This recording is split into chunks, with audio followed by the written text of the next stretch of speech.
Hello student, CLC के digital platform पर आपका स्वागत है। मैं एमएम बलडोदिया सीकर सीएलसी से आपसे मुखातिब हो रहा हूं।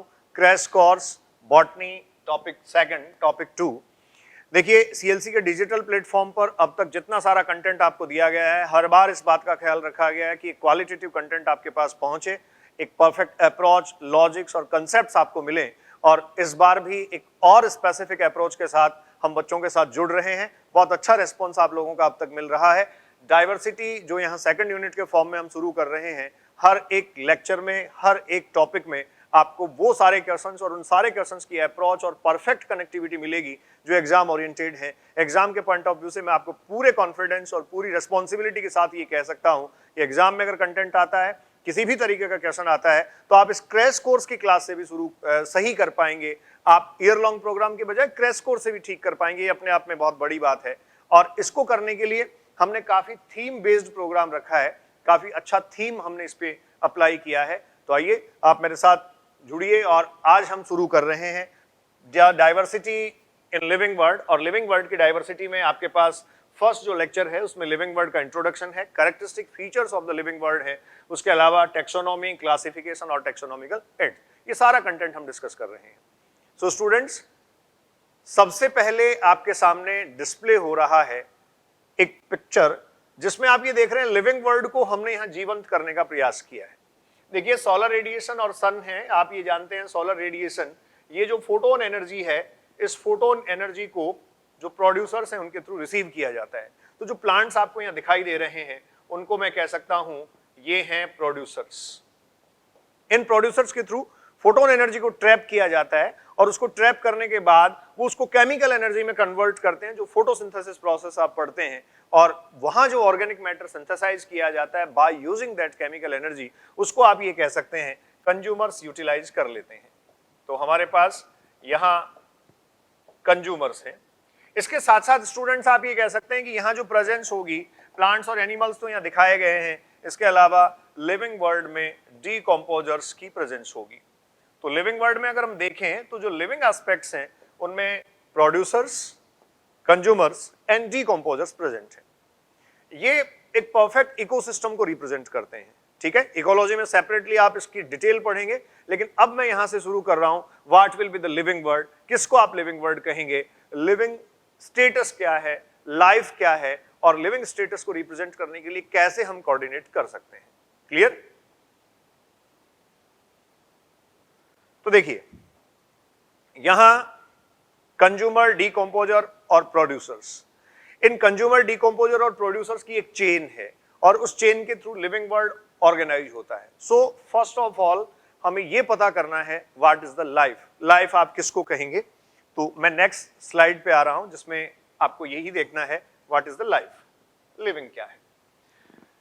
देखिए स्टूडेंट्स, लाइफ की जैसे ही बात करते हैं तो बहुत सारे फिलोसॉफिकल वे हो सकता है आपके सामने आ जाए। जीवन संघर्ष है, जीवन चलने का नाम है। आप किसी से भी बात करिए लाइफ के बारे में, कुछ ना कुछ कोई ना कोई बता ही देगा। जैसे कॉम्पिटिटिव एग्जाम की तैयारी करने वाले बच्चे अपने आप में अपने स्ट्रगल को लाइफ के थ्रू रिप्रेजेंट कर देंगे। लेकिन बायोलॉजी के पॉइंट ऑफ व्यू से मैं बोलूं तो आप ये कहेंगे life is exactly the complex association of macromolecules. Complex association of macromolecules, this is the life. तो इस बार जब भी किसी से आप फिलोसफी सुने तो अपनी साइंटिफिक फिलोसफी आप अप्लाई कर सकते हैं। The life is only the complex association of macromolecules, nothing else. तो इसके लिए देखिए, आपको समझना होगा ये एक सेल है और इस सेल में जो मैक्रोमोलिक्यूल्स हैं उनकी मैं अगर बात करूं तो आप जानते हैं प्रोटीन जो है वो कॉन्स्टिट्यूएंट होता है। इसके अलावा कार्बोहाइड्रेट सब्सटेंसेज हैं और कार्बोहाइड्रेट आप ये भी जानते हैं मेन रेस्पिरेटरी सबस्ट्रेट के फॉर्म में यूज किया जाता है, जो सिंपल कार्बोहाइड्रेट ग्लूकोज है। देन आप कह सकते हैं लिपिड्स हैं। सो स्टूडेंट्स, ये जो मैक्रोमोलिक्यूल्स हैं, प्रोटीन्स, कार्बोहाइड्रेट्स और लिपिड्स, ये सब मैक्रोमोलिक्यूल्स इंटरेक्ट होते हैं। इन सब मैक्रोमोलिक्यूल्स की इंटरेक्शन होती है और इन मैक्रोमोलिक्यूल्स की जो इंटरेक्शंस हैं वो इंटरेक्शंस यहाँ केमिकल रिएक्शंस एस्टेब्लिश करती हैं। These chemical reactions also called as the metabolic reactions, and the metabolism establish the fundamental basis for the living existence। आप अपनी एक्टिविटीज कर पा रहे हैं, आपका अपना सर्वाइवल है, सिर्फ आपके मेटाबॉलिज्म की बदौलत ऐसा है। मैं सर्वाइव कर पा रहा हूं, मैं आपके सामने खड़ा होकर लेक्चर अपना डिलीवर कर पा रहा हूं, अपनी एक्टिविटीज कर पा रहा हूं, just because of the metabolic reference. तो मेटाबॉलिज्म को आगे हम डिटेल में पढ़ेंगे।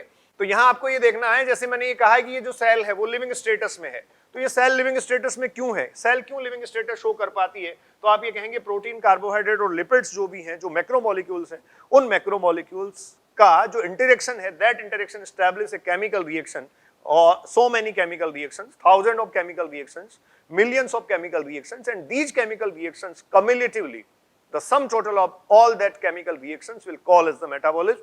मेटाबॉलिज्म यहां होता है तो सेल का अपना एनर्जी स्टेटस बनता है जिससे अपनी एक्टिविटीज ये कर पाती है।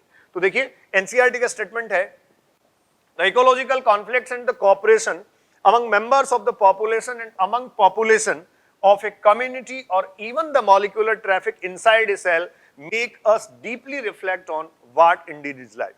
वास्तव में लाइफ क्या है। तो यहां देखिए दो जो बातें हैं उन पे आपको बहुत ज्यादा फोकस करने की जरूरत है। ये स्टूडेंट्स कह रहा है even the molecular traffic inside a cell, तो जो सेल के अंदर मॉलिक्यूलर ट्रैफिक है उसकी बात मैंने अभी आपसे कही। The complex association of macromolecule will interact, will make the chemical reactions, will reflect as the metabolic reactions। और साथ में ये कह रहा है कि अगर इकोलॉजिकल कॉन्फ्लिक्ट्स के अकॉर्डिंग अगर आप देखें या कॉपरेशन जो वहां मेंबर्स का या एक पॉपुलेशन के जो मेंबर्स हैं उनका अगर आप देखें तो सब इंटरेक्शन से ही ऐसा बनता है।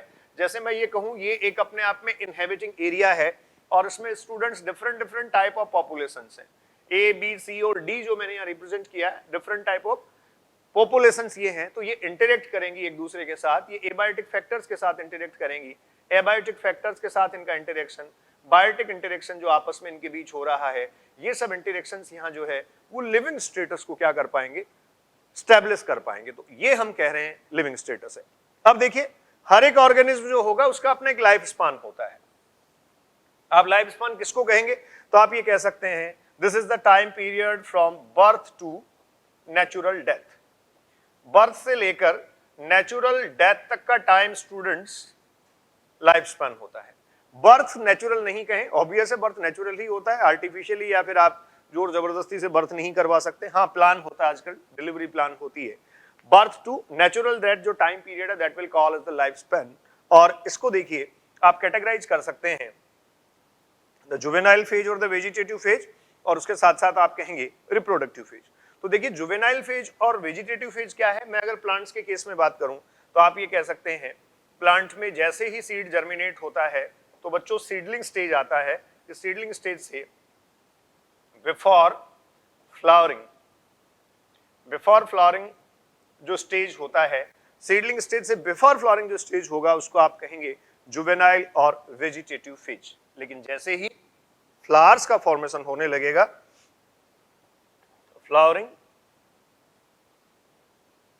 फ्लावर्स का फॉर्मेशन होने लगेगा, वैसे ही स्टूडेंट्स आप कहेंगे जस्ट आफ्टर फ्लावरिंग या after the introduction of flowering, यहाँ कौन सा फेज शुरू हो जाएगा, रिप्रोडक्टिव फेज। क्लियर। सो ये एक अपने आप में जो लाइफ है उस लाइफ की एग्जिस्टेंस को आपको बता रहा है और उसके साथ साथ लाइफ स्पैन को आपसे डिस्कस किया गया है। फाइनलाइज करते हैं, the life is only the complex association of macromolecules, nothing else. ठीक है, हम और आप जो जी रहे हैं, हम और आप जिसको बहुत बड़ा स्ट्रगल और बहुत बड़ी बात मानते हैं, वो साइंटिफिक पॉइंट ऑफ व्यू से क्या है, सिर्फ और सिर्फ कॉम्प्लेक्स एसोसिएशन ऑफ मैक्रोमोलिक्यूल्स है, नथिंग एल्स। क्लियर। तो आज से ही उसको बड़ा मानना बंद कर दें। उसके बाद आपको कहा गया कि इकोलॉजिकल कॉन्फ्लिक्ट्स एंड कॉपरेशंस जो है उनके अकॉर्डिंग अगर देखें पॉपुलेशन के जो मेंबर्स हैं या फिर किसी एक कम्युनिटी की पॉपुलेशन है, उन सबको भी हम देखें तो सब गेम इंटरेक्शन का ही है। जैसे यहां कहा गया द इंट्रासेलुलर ट्रैफिकिंग और the molecular traffic inside the cell, तो सेल में जितने सारे कंपोनेंट्स हैं वो इंटरेक्ट होंगे और इंटरेक्शन से केमिकल रिएक्शंस एस्टैब्लिश करेंगे, मेटाबॉलिज्म एस्टैब्लिश हो जाएगा और लिविंग एग्जिस्टेंस स्टूडेंट्स आने लगेगा। उसके बाद आप कह रहे थे हर एक ऑर्गेनिज्म का अपना एक लाइफ स्पैन है, तो लाइफ स्पैन ऑर्गेनिज्म का होने का मतलब जो ऑर्गेनिज्म है वो जुवेनाइल और वेजिटेटिव एक फेज रिप्रेजेंट करती है और दूसरा फेज वो रिप्रेजेंट करती है रिप्रोडक्टिव फेज। तो इस तरीके से किसी भी ऑर्गेनिज्म के लाइफ स्पैन को आप ऑब्जर्व कर सकते हैं। ठीक है। अब देखिए नेक्स्ट कैरेक्टरिस्टिक ऑफ लिविंग। तो जो लिविंग वर्ड है, जो लिविंग ऑर्गेनिज्म है, उसके कुछ कैरेक्टरिस्टिक फीचर्स स्टूडेंट्स आपको दिए गए हैं, उनकी बात हम करते हैं। आपके पास कोई ये लिविंग है, लिविंग ऑर्गेनिज्म, ठीक है। इस लिविंग ऑर्गेनिज्म में कुछ कैरेक्टरिस्टिक फीचर्स आपको बताए गए हैं।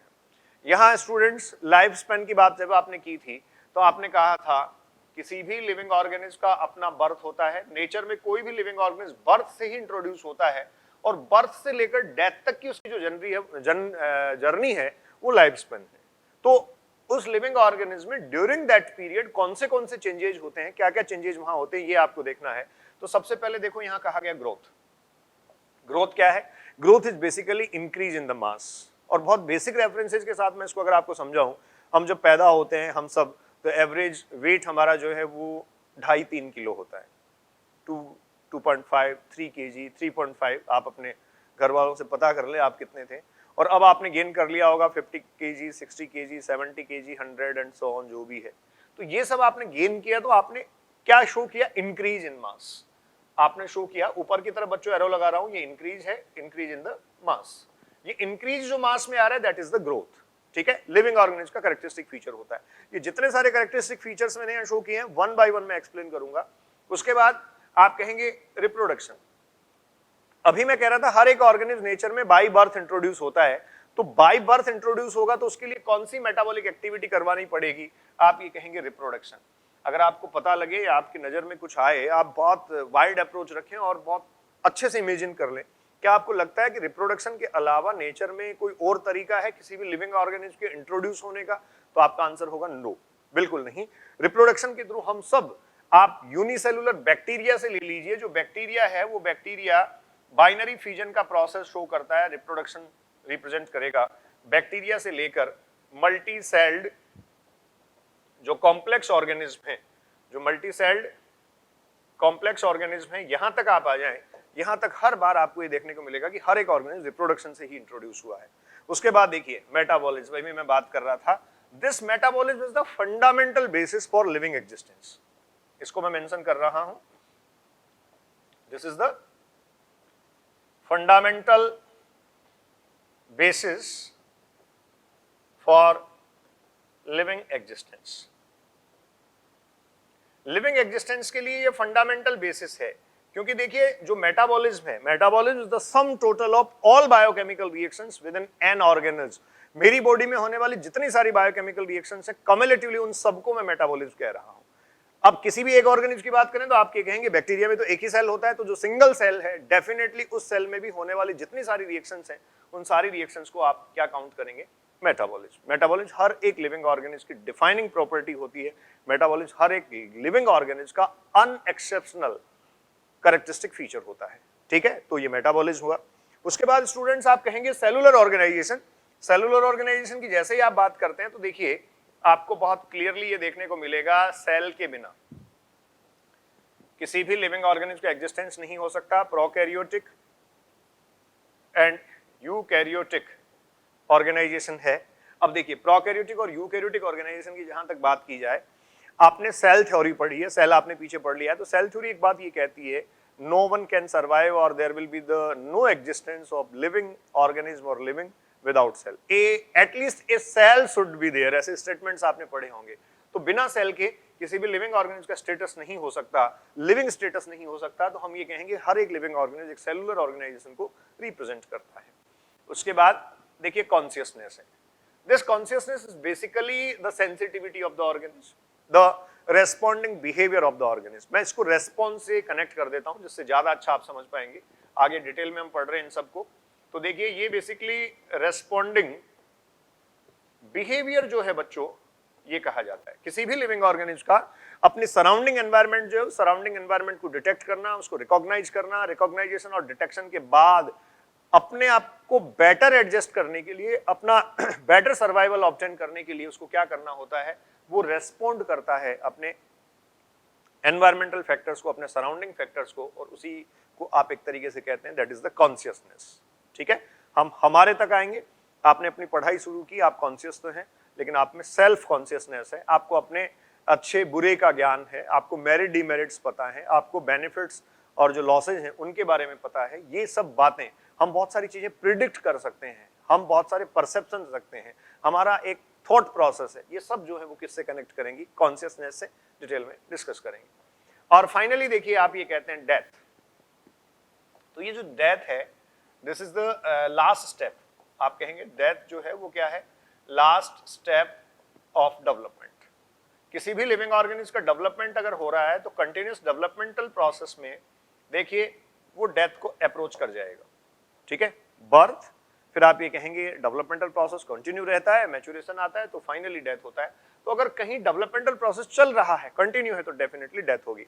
जैसे मान लीजिए प्लांट में एक मेरिस्टेमेटिक सेल बनी, अब मेरिस्टेमेटिक सेल जो है वो फर्दर परमानेंट सेल में कन्वर्ट होगी, परमानेंट हो जाएगी तो उसका फंक्शनल स्पेसिफिकेशन आ जाएगा, धीरे धीरे मैच्योर होती होती किसी पर्टिकुलर प्लांट ऑर्गन में अपना फंक्शनल रेफरेंस रिप्रेजेंट कर रही है, लेकिन एक टाइम के बाद में वो सेनेसेंस में चली जाएगी, एजिंग में चली जाएगी और फाइनली किसको गेन कर जाएगी, डेथ।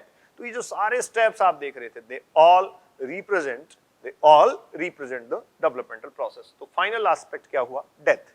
क्लियर। इसके अलावा स्टूडेंट्स कुछ और मैंने कैरेक्टरिस्टिक फीचर्स लिखे हैं यहाँ। एक आप पढ़ रहे हैं अडेप्टेशंस, तो अडेप्टेशंस किसको आप कहेंगे, आप जानते हैं अभी मैं जैसा कह रहा था कि हर एक ऑर्गेनिज्म जो है दैट हैव द कैपेबिलिटी और ability to sense its environment. हम हर एक ऑर्गेनिज्म के लिए ऐसा कह सकते हैं कि वो अपने एनवायरनमेंट को सेंस करने की कैपेबिलिटी रखता है। अब उसके एनवायरनमेंट के सेंस करने की उसकी जो कैपेबिलिटी है, उसके बाद वो रिस्पॉन्ड करता है और फाइनली अपने आप को वहां एडजस्ट कर लेता है। तो उस एनवायरनमेंट में अपने आप को एडजस्ट करना, उस एनवायरनमेंट में अपने आप को मेंटेन करना, अपने आप में अडेप्टेशन है। क्लियर है। उसके बाद बच्चों लाइफ स्पैन दे रखा है जो अभी आपने डिस्कस किया था, this is the time duration from या time period from birth to natural death, ठीक है, ये टाइम ड्यूरेशन होता है। होम्योस्टेसिस एक वर्ड यहां आया है, होम्योस्टेसिस आप जानते होंगे, इकोलॉजी में बहुत क्लियरली इसको एक्सप्लेन किया जाता है। It is the maintenance of the constant environment, या फिर आप कह सकते हैं it is the maintenance of internal environment at constant. किसी भी लिविंग ऑर्गेनिज्म का इंटरनल एनवायरनमेंट जो है वो किसी कांस्टेंट वैल्यू पर मेंटेन करना। जैसे ह्यूमन के टेम्परेचर के केस में मैं ले सकता हूं, हमारी बॉडी का जो टेम्परेचर है वो 37 डिग्री सेंटीग्रेड पर कॉन्स्टेंटली मेंटेन किया जाता है, कांस्टेंट मेंटेनेंस उसका है। अब एक्सटर्नल एटमॉस्फेयर में, एक्सटर्नल एनवायरनमेंट में फ्लक्चुएशंस हो सकती हैं। आप जानते हैं विंटर के टाइम में एक्सट्रीम कोल्ड होता है, समर के टाइम में आप ये देखते हैं एक्सट्रीम हॉट होता है, but all that references will not consider because the internal environment will be maintained at same. Clear? That is the 37 degree centigrade temperature. Then students, healing and repair. अब healing और repair की अगर आप बात करें, आपने जनरल पढ़ा है सेल में डीएनए रिपेयर होता है। आप किसी टिश्यू के डैमेजिंग की बात करते हैं तो आप ये कहते हैं after some time that will heal. तो वो ऐसा क्यों हो रहा है, क्योंकि हर एक लिविंग ऑर्गेनिज्म का कैरेक्टरिस्टिक फीचर है, सेल्स कंटिन्यूअसली डिवाइड होती हैं और उनका जो डिवीजन चल रहा है, वो जो डिवीजन प्रोसेस है वो फाइनली क्या कर देता है, हीलिंग प्रोसेस को ला देता है। रिपेयरिंग का जो प्रोसेस है वो इंट्रासेलुलर भी होता है और एक्स्ट्रा सेलुलर भी आप देख सकते हैं। मूवमेंट, अब देखिए ये मूवमेंट लिविंग ऑर्गेनिज्म का कैरेक्टरिस्टिक फीचर है, तो प्लांट्स के केस में आते ही आपको हो सकता है डाउट हो जाए, डाउट करने की जरूरत नहीं है। Plant towards the light movement show करते हैं, this is the phototrophic. Clear. किसी केमिकल सब्सटेंस की तरफ मूवमेंट शो कर सकते हैं। हाँ, उनकी पोजीशन स्टैटिक होती है, लेकिन एनिमल्स जो हैं उनमें इस मूवमेंट से कंसीडर करते हुए आप एक टर्म लिख सकते हैं लोकोमोशन। ठीक है। अगर मैं लोकोमोशन को कैरेक्टरिस्टिक फीचर में लिख दूं लिविंग ऑर्गेनिज्म के लिए, तो ये सबके लिए अप्लाई नहीं होता। लिविंग ऑर्गेनिज्म के पॉइंट ऑफ व्यू से लोकोमोशन परफेक्ट नहीं है, लेकिन मूवमेंट है, क्योंकि जितने सारे ऑर्गेनिज्म हैं ये सब जो है वो क्या शो करते हैं, मूवमेंट। उसके बाद students variations, generation after generation जो लिविंग ऑर्गेनिज्म है वो वेरिएशंस को रिप्रेजेंट करते हैं। आप जानते हैं सेक्सुअल रिप्रोडक्शन इसका परफेक्ट बेसिस है। ठीक है। The human is the most successful organism, human is evolutionary most successful organism. तो ये अपने आप में इंडिकेट करता है कि जनरेशन आफ्टर जनरेशन उन्होंने क्या लीड करवाया था, वेरिएशंस, और इन वेरिएशंस को लीड करवाया बच्चों, तभी वो जो है वो अपने आप में बेटर सर्वाइवल में आए। इसका मतलब एक स्टेटमेंट आपको दे रहा हूं, नोट कर लें आप, काम का है। हाई वेरिएशंस होंगी तो हाई लेवल ऑफ अडेप्टेशंस होंगे, जितना ज्यादा वेरिएशंस होंगी उतना ही अडेप्टेशंस परफेक्ट होंगे। उसके बाद देखिए म्यूटेशन, आप जानते हैं सडन चेंजेस जो होते हैं लिविंग ऑर्गेनिज्म, म्यूटेशन के जो कैरेक्टरिस्टिक फीचर्स हैं उनको भी रिप्रेजेंट करती हैं। तो ये एक तरीके से हमने जितने सारे कैरेक्टरिस्टिक फीचर्स थे उनको एक साथ डिस्कस किया है। आप इसका स्क्रीनशॉट ले सकते हैं। आप देखिए जितने मैं स्लाइड्स आपके साथ डिस्कस करूंगा उनके स्क्रीनशॉट आप लें तो एक साथ भी आप मैटर को रिवाइज कर सकते हैं। ठीक है। तो ये था आपके पास the characteristic feature of the living organism. Clear. आप इसका स्क्रीनशॉट ले सकते हैं। ठीक है। नेक्स्ट डिस्कस करें तो लीजिए, नेक्स्ट है ग्रोथ।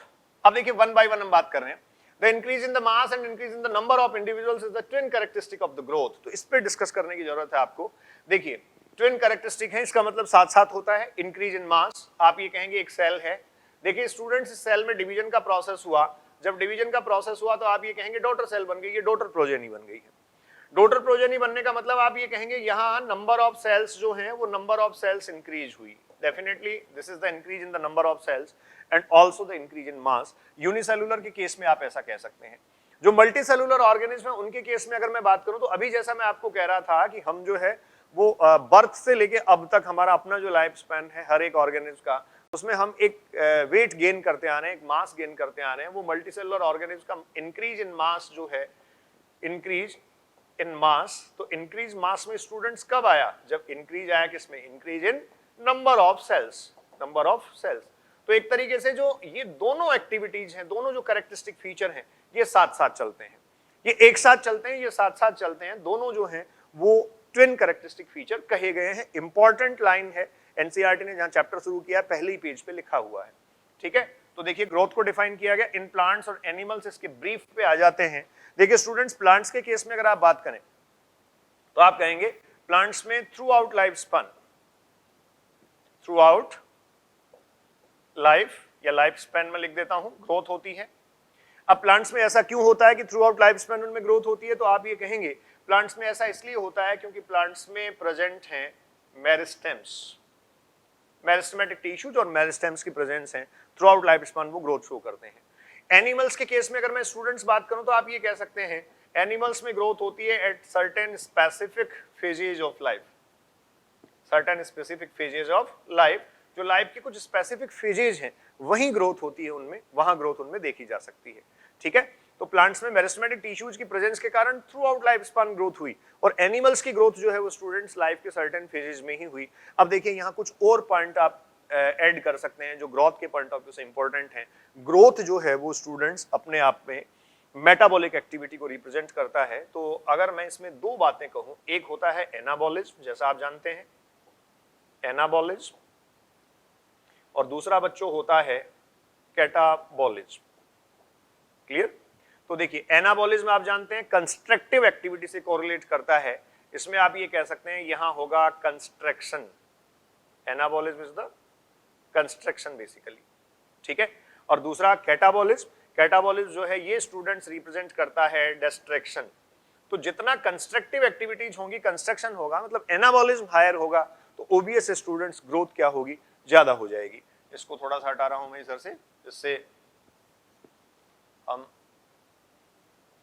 देखिए अब एनाबॉलिज्म अगर ज्यादा है, एना और कैटा, ये एग्जैक्टली ग्रोथ को रिप्रेजेंट करता है। मैंने एना के साथ ऊपर की तरफ एरो लगाया है, ये रिप्रेजेंट कर रहा है कि ग्रोथ हो रही है, इंक्रीज आ रहा है, कंस्ट्रक्टिव एक्टिविटी हो रही है, और कैटा के साथ नीचे की तरफ एरो लगाया है, इसका मतलब डिस्ट्रक्टिव एक्टिविटी है, ये एग्जैक्टली ग्रोथ को इनहिबिट करता है या ग्रोथ को कम कर देता है, ठीक है। तो आगे बात करते हैं। देखिए ये जो ग्रोथ होगी फिर कैटाबॉलिज्म और एनाबॉलिज्म के थ्रू, ये एनर्जी रिक्वायरिंग प्रोसेस होगी। तो आप ये कह सकते हैं growth is the energy requiring process, energy requiring और एनर्जी बेस्ड प्रोसेस। प्लांट्स और एनिमल्स के केस में अगला अगर मैं डिस्कस करूं तो प्लांट्स में होने वाला ग्रोथ बच्चों डायरेक्शनल होता है, प्लांट्स डायरेक्शनल ग्रोथ को रिप्रेजेंट करते हैं, जबकि एनिमल्स में होने वाला जो ग्रोथ है वो है नॉन डायरेक्शनल। एनिमल्स का जो ग्रोथ है वो क्या है? Non directional. Tanu weds Manu में कंगना रानाउत कहती है यार माधवन के लिए, ये आदमी अदरक की तरह कहीं कहीं से भी बढ़ता जा रहा है, that is the non directional growth. Clear? Plants में होने वाला ग्रोथ डायरेक्शनल क्यों है? डायरेक्शनल इसलिए है क्योंकि देखिए स्टेटमेंट, ये अगर स्टेम एक्सिस आप देखेंगे और ये ब्रांचिंग इसमें देखेंगे तो आप कहते हैं एपिकल मेरिस्टेम होता है, इंटरकैलरी मेरिस्टेम होता है, लैटेरल मेरिस्टेम होता है। तो जो मेरिस्टेम है उसकी अपनी एक स्पेसिफिक पोजीशन है, उसकी परफेक्ट पोजीशन है, और वो जो स्पेसिफिक और परफेक्ट पोजीशन है उसकी, वो ही जो है वो ग्रोथ को डायरेक्शनल यहाँ बनाए रखती है। क्लियर है? ग्रोथ को क्या बनाए रखेगी स्टूडेंट्स? वो डायरेक्शनल। जबकि हमारे अंदर कोई ऐसा मेरिस्टेमेटिक नहीं है, आप ये देखते हैं हम डीफिगर्ड हो जाते हैं, ठीक है। अब ये जो ऐसा हो रहा है ये नॉन डायरेक्शनल ग्रोथ को रिप्रेजेंट करता है। तो प्लांट्स के केस में ये जो डायरेक्शनल ग्रोथ है और थ्रू आउट लाइफ स्पान होती है, इसलिए प्लांट्स में होने वाली ग्रोथ को स्टूडेंट्स क्या कहा जा सकता है? This will be the open type of the growth. Clear? फिर देखिए growth executed by non living objects in is by accumulation of the material.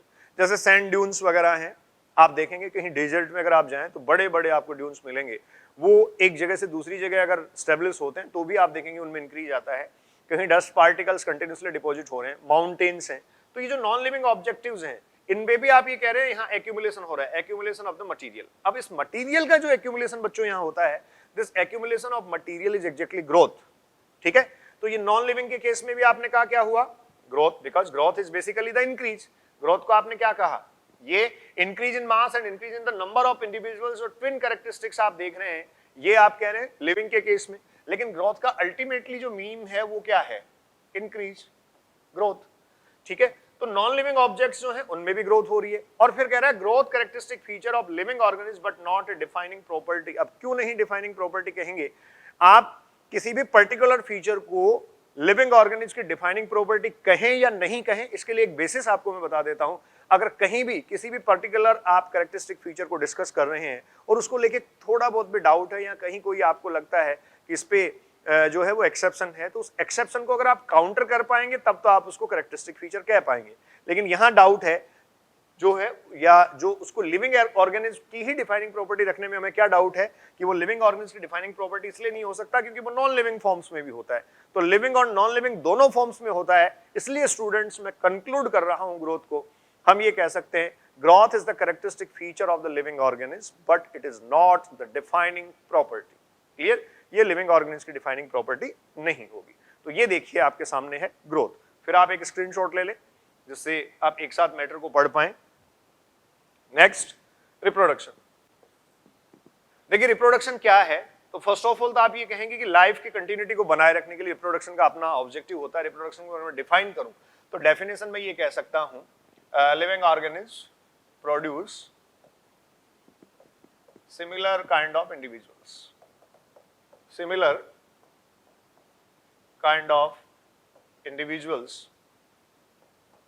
ये स्टूडेंट जो सिमिलर काइंड ऑफ इंडिविजुअल्स इनके हैं, इसी को आप पढ़ते हैं ऑफस्प्रिंग, या इसी को आप कहते हैं students progeny.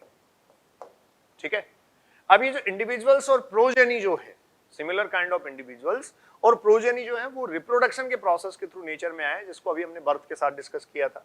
So this is basically the reproduction.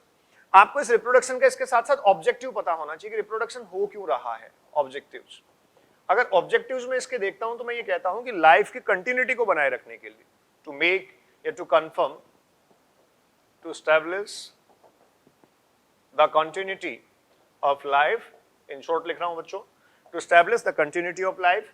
अब लाइफ की कंटिन्यूटी कब एस्टैब्लिश करनी है, तो आप ये कहेंगे generation after generation. Generation after generation जो लाइफ की कंटिन्यूटी है उसको एस्टैब्लिश करने के लिए एग्जैक्टली रिप्रोडक्शन होता है। कोई भी ऑर्गेनिज्म अपना एग्जिस्टेंस नेक्स्ट जनरेशन में भी बनाए रख सके, उसके लिए वो क्या करती है, वो रिप्रोड्यूस होती है। ठीक है, तो कह रहा है reproduction likewise is a characteristic feature of the living organism. ये डेफिनेट है क्योंकि नॉन लिविंग फॉर्म्स जो है उनमें रिप्रोडक्शन नहीं होता है, उनमें रिप्रोडक्शन नहीं हो सकता। किसी एक पार्टिकल का दो पार्टिकल, इसको मैं ब्रेक करके दो में अगर कर दूं तो आप इसको रिप्रोडक्शन बिल्कुल नहीं कह सकते। ठीक है, तो किसी एक नॉन लिविंग पार्टिकल का, नॉन लिविंग कंपोनेंट का टू डिफरेंट पार्टिकल्स में टूट जाना, ब्रेक हो जाना कभी भी रिप्रोडक्शन नहीं है। This reproduction is basically the vital process, this is the biological process, vital process, living process. Clear, so ये रिप्रोडक्शन स्टूडेंट्स होता है। ऑब्जेक्टिव आपने कहा। अब यहाँ स्टेटमेंट डिस्कस करते हैं। ये कह रहा है in multicellular organism reproduction refers the production of progeny possessing feature more or less similar to those of parents. वो कह रहा है मल्टीसेलुलर ऑर्गेनिज्म में रिप्रोडक्शन का जो प्रोसेस होता है that represent the feature more or less similar. ये देखिए बहुत बड़ा कंसेप्ट आपके पास, more or less similar to those of parents.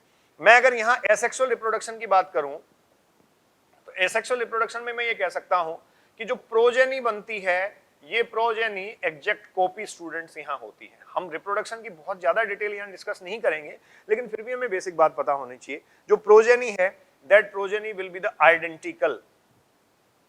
ठीक है, अगर आप साइंटिफिक पॉइंट ऑफ व्यू से कहें तो आप आइडेंटिकल कहेंगे, जेनेटिक लैंग्वेज में कॉपी आप कह सकते हैं, या फिर स्टूडेंट्स आप उसको क्लोन भी कह सकते हैं। लेकिन एसेक्सुअल रिप्रोडक्शन के बाद अगर मैं सेक्सुअल रिप्रोडक्शन की बात करूं तो आप ये कह सकते हैं सेक्सुअल रिप्रोडक्शन वेरिएशंस को लीड करवाता है। यहां जो ऑफस्प्रिंग्स बनेंगी, these offsprings are more or less similar to those of parents। तो ये इसी के लिए लिखा गया है। ये स्टूडेंट्स एनसीईआरटी का स्टेटमेंट है, तो क्लियरली लिखा गया है invariably and implicitly we refer to the sexual reproduction. अगर हम ये कह रहे हैं the living organism produce, they generate और produce after reproduction, they produce the offsprings, these offsprings or the progeny is more or less similar to those of parents। अब हम उसको कम या ज्यादा सिमिलर बता रहे हैं तो इसका डेफिनेटली मतलब ये है कि हम जो है वो किसको बात कर रहे हैं, सेक्सुअल रिप्रोडक्शन। हम यहाँ स्टूडेंट सेक्सुअल रिप्रोडक्शन को डिस्कस कर रहे हैं। अगर आप एग्जैक्ट सिमिलर होने की बात करते हैं तो आप कहेंगे एसेक्सुअल रिप्रोडक्शन या क्लोन फॉर्मेशन जो है वो हुआ है, आप कहेंगे उसकी आइडेंटिकल कॉपी जो है वो यहाँ तैयार हुई है। क्लियर?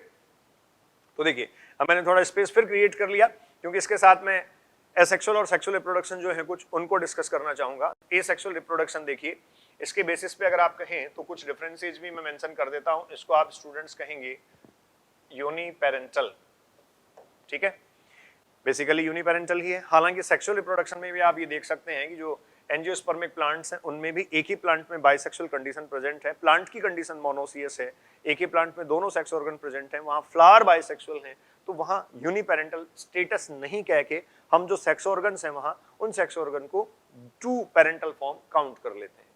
जो सेक्सुअल फॉर्म है उसमें आप ये कहेंगे ये जो होगा वो क्या होगा, बाई पेरेंटल, ठीक है। इसमें स्टूडेंट्स एसेक्सुअल रिप्रोडक्शन में आप ये कहेंगे जो ऑफस्प्रिंग्स बनेंगी वो जेनेटिकली आइडेंटिकल होंगी, और यहां आइडेंटिकल नहीं होके आप ये कहेंगी दे लीड्स द वेरिएशंस या रिप्रेजेंट द वेरिएशंस, ये वेरिएशंस को रिप्रेजेंट करेंगे। क्लियर? उसके बाद आप कहेंगे वेरिएशंस को ये रिप्रेजेंट करेंगे, इधर आपने कहा वो आइडेंटिकल होंगी। एसेक्सुअल रिप्रोडक्शन में अगर आप देखें तो यहां आप ये कहेंगे इनका जो इवोल्यूशनरी एस्पेक्ट है, ये जो ऑर्गेनिक इवोल्यूशन है उसमें बहुत कम कंट्रीब्यूशन है। ऑर्गेनिक इवोल्यूशन इसमें स्टूडेंट्स इनका कंट्रीब्यूशन जो है वो न के बराबर है, नेग्लिजिबल आप ये कह सकते हैं, कंट्रीब्यूट ये करती हैं। लेकिन ये जो सेक्सुअल रिप्रोडक्शन है, this sexual reproduction will be the important, it will be the more contributory, it will be the most contributory in the organic evolution। सबसे ज्यादा ये contribute करेगा, क्यों करेगा? Because it leads the variations, ये variations को lead करवा देता है। कुछ examples आपको दिए हैं जो NCERT के example हैं, यही फर्स्ट चैप्टर में लिखा है। जैसे स्पोर्स की बात हम करें, फंजाई में बनता है, फंजाई में मैक्सिमम स्पोरुलेशन स्टूडेंट्स होता है, डिफरेंट टाइप ऑफ स्पोर्स का फॉर्मेशन होता है। नेक्स्ट स्लाइड पे मैं कुछ पिक्चर के साथ आपसे डिस्कस करूंगा। बर्डिंग की बात करें तो आप कह सकते हैं यीस्ट में बर्डिंग है, हाइड्रा में भी बर्डिंग प्रोसेस होता है। रीजनरेशन के लिए आपके पास एग्जांपल प्लेनेरिया और फ्लेटवर्म है, और फ्रेगमेंटेशन के लिए आपके पास एग्जांपल फंजाई है, फिलामेंटस एल्गी है एंड प्रोटोनीमा ऑफ द मोसेज है। तो ये कुछ एग्जांपल्स आपके पास एसेक्सुअल मोड ऑफ रिप्रोडक्शन के हैं। सेक्सुअल मोड ऑफ रिप्रोडक्शन हमें यहाँ ज्यादा डिस्कस नहीं करना है, ठीक है। अब देखिए ग्रोथ और रिप्रोडक्शन दोनों जब हम पढ़ लेंगे तो हमें इंक्लूसिव और एक्सक्लूसिव कैरेक्टरिस्टिक्स को डिफाइन करना है। तो मैं इंक्लूसिव और एक्सक्लूसिव रेफरेंसेस भी आपसे डिस्कस करूंगा। आप याद रखिए, आपको एनसीईआरटी ने मेंशन करके दिया है ग्रोथ एंड रिप्रोडक्शन, ये जो हैं इन दोनों के लिए स्टूडेंट्स टू टर्म्स आपको वेरीफाई करनी है। फर्स्ट वन है बोथ आर इंक्लूसिव, दोनों जो हैं वो क्या इंक्लूसिव हैं, और दोनों एक्सक्लूसिव है। ये आपको बताना है कब ये इंक्लूसिव होंगे और कब ये एक्सक्लूसिव इवेंट्स होंगे, ठीक है। तो देखिए नेक्स्ट स्लाइड पे चलते हैं। ये आपके पास डायग्रामेटिक प्रेजेंटेशन है सारा उन्हीं का जो एसेक्सुअल रिप्रोडक्शन फॉर्म अभी डिस्कस कर रहा था। देखिए एसेक्सुअल रिप्रोडक्टिव स्ट्रक्चर मैंने यहाँ मेंशन किया है। 12th की एनसीईआरटी में रिप्रोडक्शन इन ऑर्गेनिज्म जहाँ दिया है वहां से मैंने कुछ पिक्चर्स आपके लिए ली है। तो देखिए ये क्लेमाइडोमोनास जो है, इस क्लेमाइडोमोनास में जू स्पोर्स का फॉर्मेशन है। आप जानते होंगे the zoospores are the motile structures to reproduce for the reproduction. बी आप यहां देख रहे हैं वो कॉनिडिया बन रहा है पेनिसिलियम में। मैंने फंजाई में अभी आपसे एग्जांपल डिस्कस किया था, मैंने कहा था फंजाई में स्पोर्स का फॉर्मेशन होता है। यहां स्टूडेंट्स ये हाइड्रा जो आप देख रहे हैं उस हाइड्रा में बर्डिंग होती है। हाइड्रा बर्डिंग प्रोसेस रिप्रेजेंट करता है, और ये जो बर्ड है वो पेरेंट बॉडी से सेपरेट होकर आप ये कह सकते हैं नया इंडिविजुअल जो है वो फॉर्मेशन में ला देता है, ठीक है। ये स्टूडेंट्स और एक इंपॉर्टेंट एग्जांपल है जो जेम्यूल का है, स्पॉन्ज में ये होगा। स्पॉन्ज, इनमें जेम्यूल फॉर्मेशन है, और इसको स्टूडेंट्स आप इंटरनल बर्डिंग के फॉर्म में आप वेरीफाई कर सकते हैं, आप देख सकते हैं, ठीक है। ये एक्सटर्नल बर्ड फॉर्मेशन है, वो इंटरनल बर्ड फॉर्मेशन है, ठीक है। फ्रेगमेंटेशन की बात अभी आपने की थी। आप अगर बात करें तो इस तरीके से देखिए ये कोई यूनिसेलुलर ऑर्गेनिज्म है, और इस यूनिसेलुलर ऑर्गेनिज्म का ये मैं कह सकता हूँ फ्रेगमेंटेशन हो जाता है, टू प्लेन्स में ये डिवाइड हो जाता है। ये एक और एग्जांपल आपको जो दिया गया है इसमें आप देखें अमीबा में, यहाँ एक सिंगल सेल था न्यूक्लियस, उसके बाद में ये डिवीजन आपको देखने को मिल रहा है। तो जो न्यूक्लियर डिवीजन है उसको भी यहाँ बहुत क्लियरली रिप्रेजेंट किया गया है। न्यूक्लियर डिवीजन हुआ, डॉटर न्यूक्लियाई बन गए, और फाइनली देखिए ये सेपरेट होते हुए डॉटर सेल्स को रिप्रेजेंट कर रहा है। तो यहाँ ये जो सेल है, इस सेल का आइडेंटिकल फॉर्म ही होगा। ये न्यूक्लियसेज जो है वो डॉटर न्यूक्लियाई जो है वो इसी की कॉपी है एक तरीके से। तो जो asexual mode of reproduction students होता है उसमें आप ये कह सकते हैं एसेक्सुअल मोड ऑफ रिप्रोडक्शन में ultimately, asexual mode of reproduction में अल्टीमेटली जो प्रोजेनी बनती है वो प्रोजेनी अपने पेरेंट ऑर्गेनिज्म के क्या होती है, सिमिलर होती है, उसके ठीक समान होती है। ठीक है, नेक्स्ट स्टूडेंट्स, इसी रिप्रोडक्टिव पॉइंट ऑफ व्यू से अगर आप देखें तो लिविंग ऑर्गेनिज्म का कैरेक्टरिस्टिक फीचर उसको कहेंगे, ये डेफिनेट है, लेकिन क्या उसको डिफाइनिंग प्रॉपर्टी आप कह पाएंगे? तो देखिए अगली स्लाइड पे आप आइए मेरे साथ, नेक्स्ट स्लाइड पे हम चल रहे हैं। यहां रिप्रोडक्शन को कंटिन्यू मैंने किया है। Reproduction is synonym to the growth. तो पहले तो मैं वो जो एक्सक्लूसिव और इंक्लूसिव अभी आपसे डिस्कस कर रहा था उसकी बात कर लेता हूं। सिनोनिम टू द ग्रोथ लिखा है, तो देखिए ये कह रहा है रिप्रोडक्शन एंड ग्रोथ। अब ये जो रिप्रोडक्शन एंड ग्रोथ है ये स्टूडेंट्स कुछ एक ऑर्गेनिज्म में इंक्लूसिव प्रॉपर्टी होंगे, इंक्लूसिव होंगे मतलब साथ साथ होंगे, और कुछ एक ऑर्गेनिज्म में आप ये कहेंगे एक्सक्लूसिवली ये करवाए जाएंगे। उसमें अगर रिप्रोडक्शन होता है तो एक्सक्लूसिव इवेंट के फॉर्म में होगा, ग्रोथ के साथ रिप्रोडक्शन नहीं होगा, एक्सक्लूसिव। यहां कह रहा है सिनोनिम टू द ग्रोथ, इसका मतलब रिप्रोडक्शन हो चाहे ग्रोथ हो एक ही बात है। वो कौन से ऑर्गेनिज्म में ऐसा हो सकता है? तो जैसे देखिए आपने कहा बैक्टीरिया है, इस बैक्टीरिया में बाइनरी फ्यूजन हो रहा है। अब बाइनरी फ्यूजन से बैक्टीरिया जो है वो डॉटर सेल बना रहा है, सॉरी बाइनरी फ्यूजन इसमें हो रहा है, और बाइनरी फ्यूजन से इसमें डॉटर सेल्स का फॉर्मेशन अगर हो रहा है स्टूडेंट्स, तो ये ग्रोथ भी हुई और रिप्रोडक्शन भी हुआ। कैसे? आपने पढ़ा था the twin characteristic feature of the growth, increase in the mass and increase in the number of cells. तो देखिए ये डॉटर प्रोजेनी अगर बनी तो इस प्रोजेनी के बनने का मतलब यहाँ क्या हुआ, increase in the number of cells, definitely हुआ, ग्रोथ हुई। और इसमें आप जानते हैं ये जो बाइनरी फ्यूजन या फ्यूजन का जो प्रोसेस है ये अपने आप में क्या है, रिप्रोडक्शन का मोड और मेथड है। So finally this will represent the inclusive aspect, growth होगा तो रिप्रोडक्शन भी होगा। तो यूनिसेलुलर ऑर्गेनिज्म के केस में आप बहुत इजीली कह सकते हैं growth and reproduction both are the inclusive events, both are the synonyms. तो ये लिखा गया है स्टूडेंट्स यूनिसेलुलर फॉर्म्स के लिए। लेकिन अगर आप मल्टीसेलुलर ऑर्गेनिज्म की बात करें, आप ह्यूमन की बात करें, तो आप जानते हैं वहां एक्सक्लूसिव होगा ये, वहां स्पेसिफिकली सेक्स ऑर्गन्स की प्रेजेंस आपको मिलेगी। इन सेक्स ऑर्गन से जो है वो गैमेट्स का फॉर्मेशन होगा। स्टूडेंट्स गैमेट्स जो हैं वो फ्यूजन में जाएंगे, फ्यूजन और फर्टिलाइजेशन जैसे स्पेसिफिक इवेंट होंगे। सेक्सुअल रिप्रोडक्शन की बात अगर मैं करूं, और उसके साथ साथ आपको पता है जैसे फ्यूजन फर्टिलाइजेशन होगा तो वहां बन जाएगा जाइगोट, जो नेक्स्ट जनरेशन के लिए एम्ब्रियो का फॉर्मेशन कर देगा। तो रिप्रोडक्शन और ग्रोथ जो है वो एक्सक्लूसिव इवेंट किसमें होते हैं, मल्टीसेलुलर ऑर्गेनिज्म में, और इंक्लूसिव इवेंट किसमें होते हैं, आप कह सकते हैं यूनिसेलुलर ऑर्गेनिज्म में। तो देखो लिखा गया है growth and reproduction as inclusive and exclusive events. Clear है? Exclusive events students multi cellular, और इंक्लूसिव इवेंट्स स्टूडेंट्स आप कह सकते हैं किसमें, अभी जैसे मैंने यहाँ बैक्टीरिया का एग्जांपल ले लिया, या यूनिसेलुलर ऑर्गेनिज्म आप कह सकते हैं, उन यूनिसेलुलर ऑर्गेनिज्म में जो है ये होंगे इंक्लूसिव इवेंट्स। क्लियर है? अब इसके ठीक बाद आपको देखिए कुछ एग्जांपल्स दे रखे हैं। Organism do not reproduce, mule जो होता है वो रिप्रोड्यूस नहीं होता। क्यों नहीं रिप्रोड्यूस होता? रिप्रोडक्शन के लिए कुछ बेसिक बातें हैं, कुछ स्पेसिफिकेशन है, आप नोट करिए। रिप्रोडक्शन जो है वो सिमिलर काइंड ऑफ इंडिविजुअल्स के बीच होता है। मैं सेक्सुअल रिप्रोडक्शन को यहाँ डिस्कस कर रहा हूं, तो सेक्सुअल रिप्रोडक्शन में आप ये कहेंगे similar kind of individuals, similar kind of individuals जो हैं वो स्टूडेंट सेक्सुअल रिप्रोडक्शन करते हैं। अभी जो सेक्सुअली रिप्रोड्यूस होते हैं तो वो जो प्रोजेनी बनाते हैं, सिमिलर काइंड ऑफ इंडिविजुअल्स जब रिप्रोडक्शन में पार्टिसिपेट करते हैं तो वो जो प्रोजेनी बनाते हैं वो प्रोजेनी ऑलवेज स्टूडेंट्स क्या होती है, फर्टाइल, वो ऑफस्प्रिंग्स प्रोड्यूस कर सकती है। लेकिन यहां आप बात कर रहे हैं म्यूल, ये म्यूल आप कह सकते हैं इनफर्टाइल होगा, इनफर्टाइल। क्लियर है बच्चों? उसके बाद एक स्टेराइल वर्कर बी आपको एग्जांपल दे रखा है, ये भी फर्दर रिप्रोड्यूस नहीं करती। उसके बाद इनफर्टाइल ह्यूमन कपल आपको स्टूडेंट्स दे रखा है, ये ह्यूमन कपल जो इनफर्टाइल है, बहुत सारे ऐसे ह्यूमन कपल हैं जिनके बच्चे नहीं होते हैं, तो वो भी आप ये कह रहे हैं रिप्रोडक्शन नहीं कर पा रहे हैं। तो इसका मतलब रिप्रोडक्शन जो है उसके थ्रू नेचर में ऑर्गेनिज्म इंट्रोड्यूस होता है, ये फैक्ट है। No one can introduce in nature without reproduction. Note करिए स्टेटमेंट, आप बहुत इंपॉर्टेंट है। No one can introduce in nature without reproduction, but reproduction is not essential, reproduction is not necessary to survive further. आप nature में introduce करने के बाद या किसी भी ऑर्गेनिज्म के नेचर में इंट्रोडक्शन के बाद अब वो ऑर्गेनिज्म जो है वो फर्दर रिप्रोड्यूस करे या नहीं करे, doesn't matter, but exactly reproduction होगा तो ही नेचर में वो क्या हो पाएगी, इंट्रोड्यूस हो पाएगी।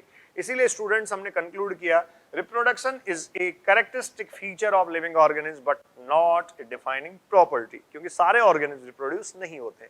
तो सर्वाइव करने के लिए या लिविंग स्टेटस मेंटेन करने के लिए तो रिप्रोडक्शन की जरूरत नहीं है, बिना रिप्रोड्यूस किए भी सर्वाइव किया जा सकता है। आपके सामने ये एग्जांपल्स हैं। सो फाइनलाइज हुआ, the reproduction is not a defining property but the characteristic feature of living organism, only and only the characteristic feature of living organism. Clear? Next, metabolism. Metabolism पे आ जाते हैं। तो देखिए बच्चों, मेटाबॉलिज्म आपने अभी डिस्कस किया था। किसको मेटाबॉलिज्म हम कहेंगे?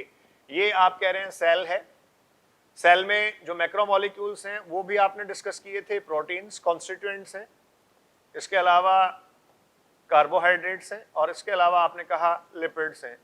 तो ये सब जो मैक्रोमोलिक्यूल्स हैं बच्चों, मैक्रोमोलिक्यूल्स, इन मैक्रोमोलिक्यूल्स की इंटरएक्टिव एक्टिविटीज होती हैं। इन मैक्रोमोलिक्यूल्स का आप कहेंगे क्या होगा? इंटरेक्शंस।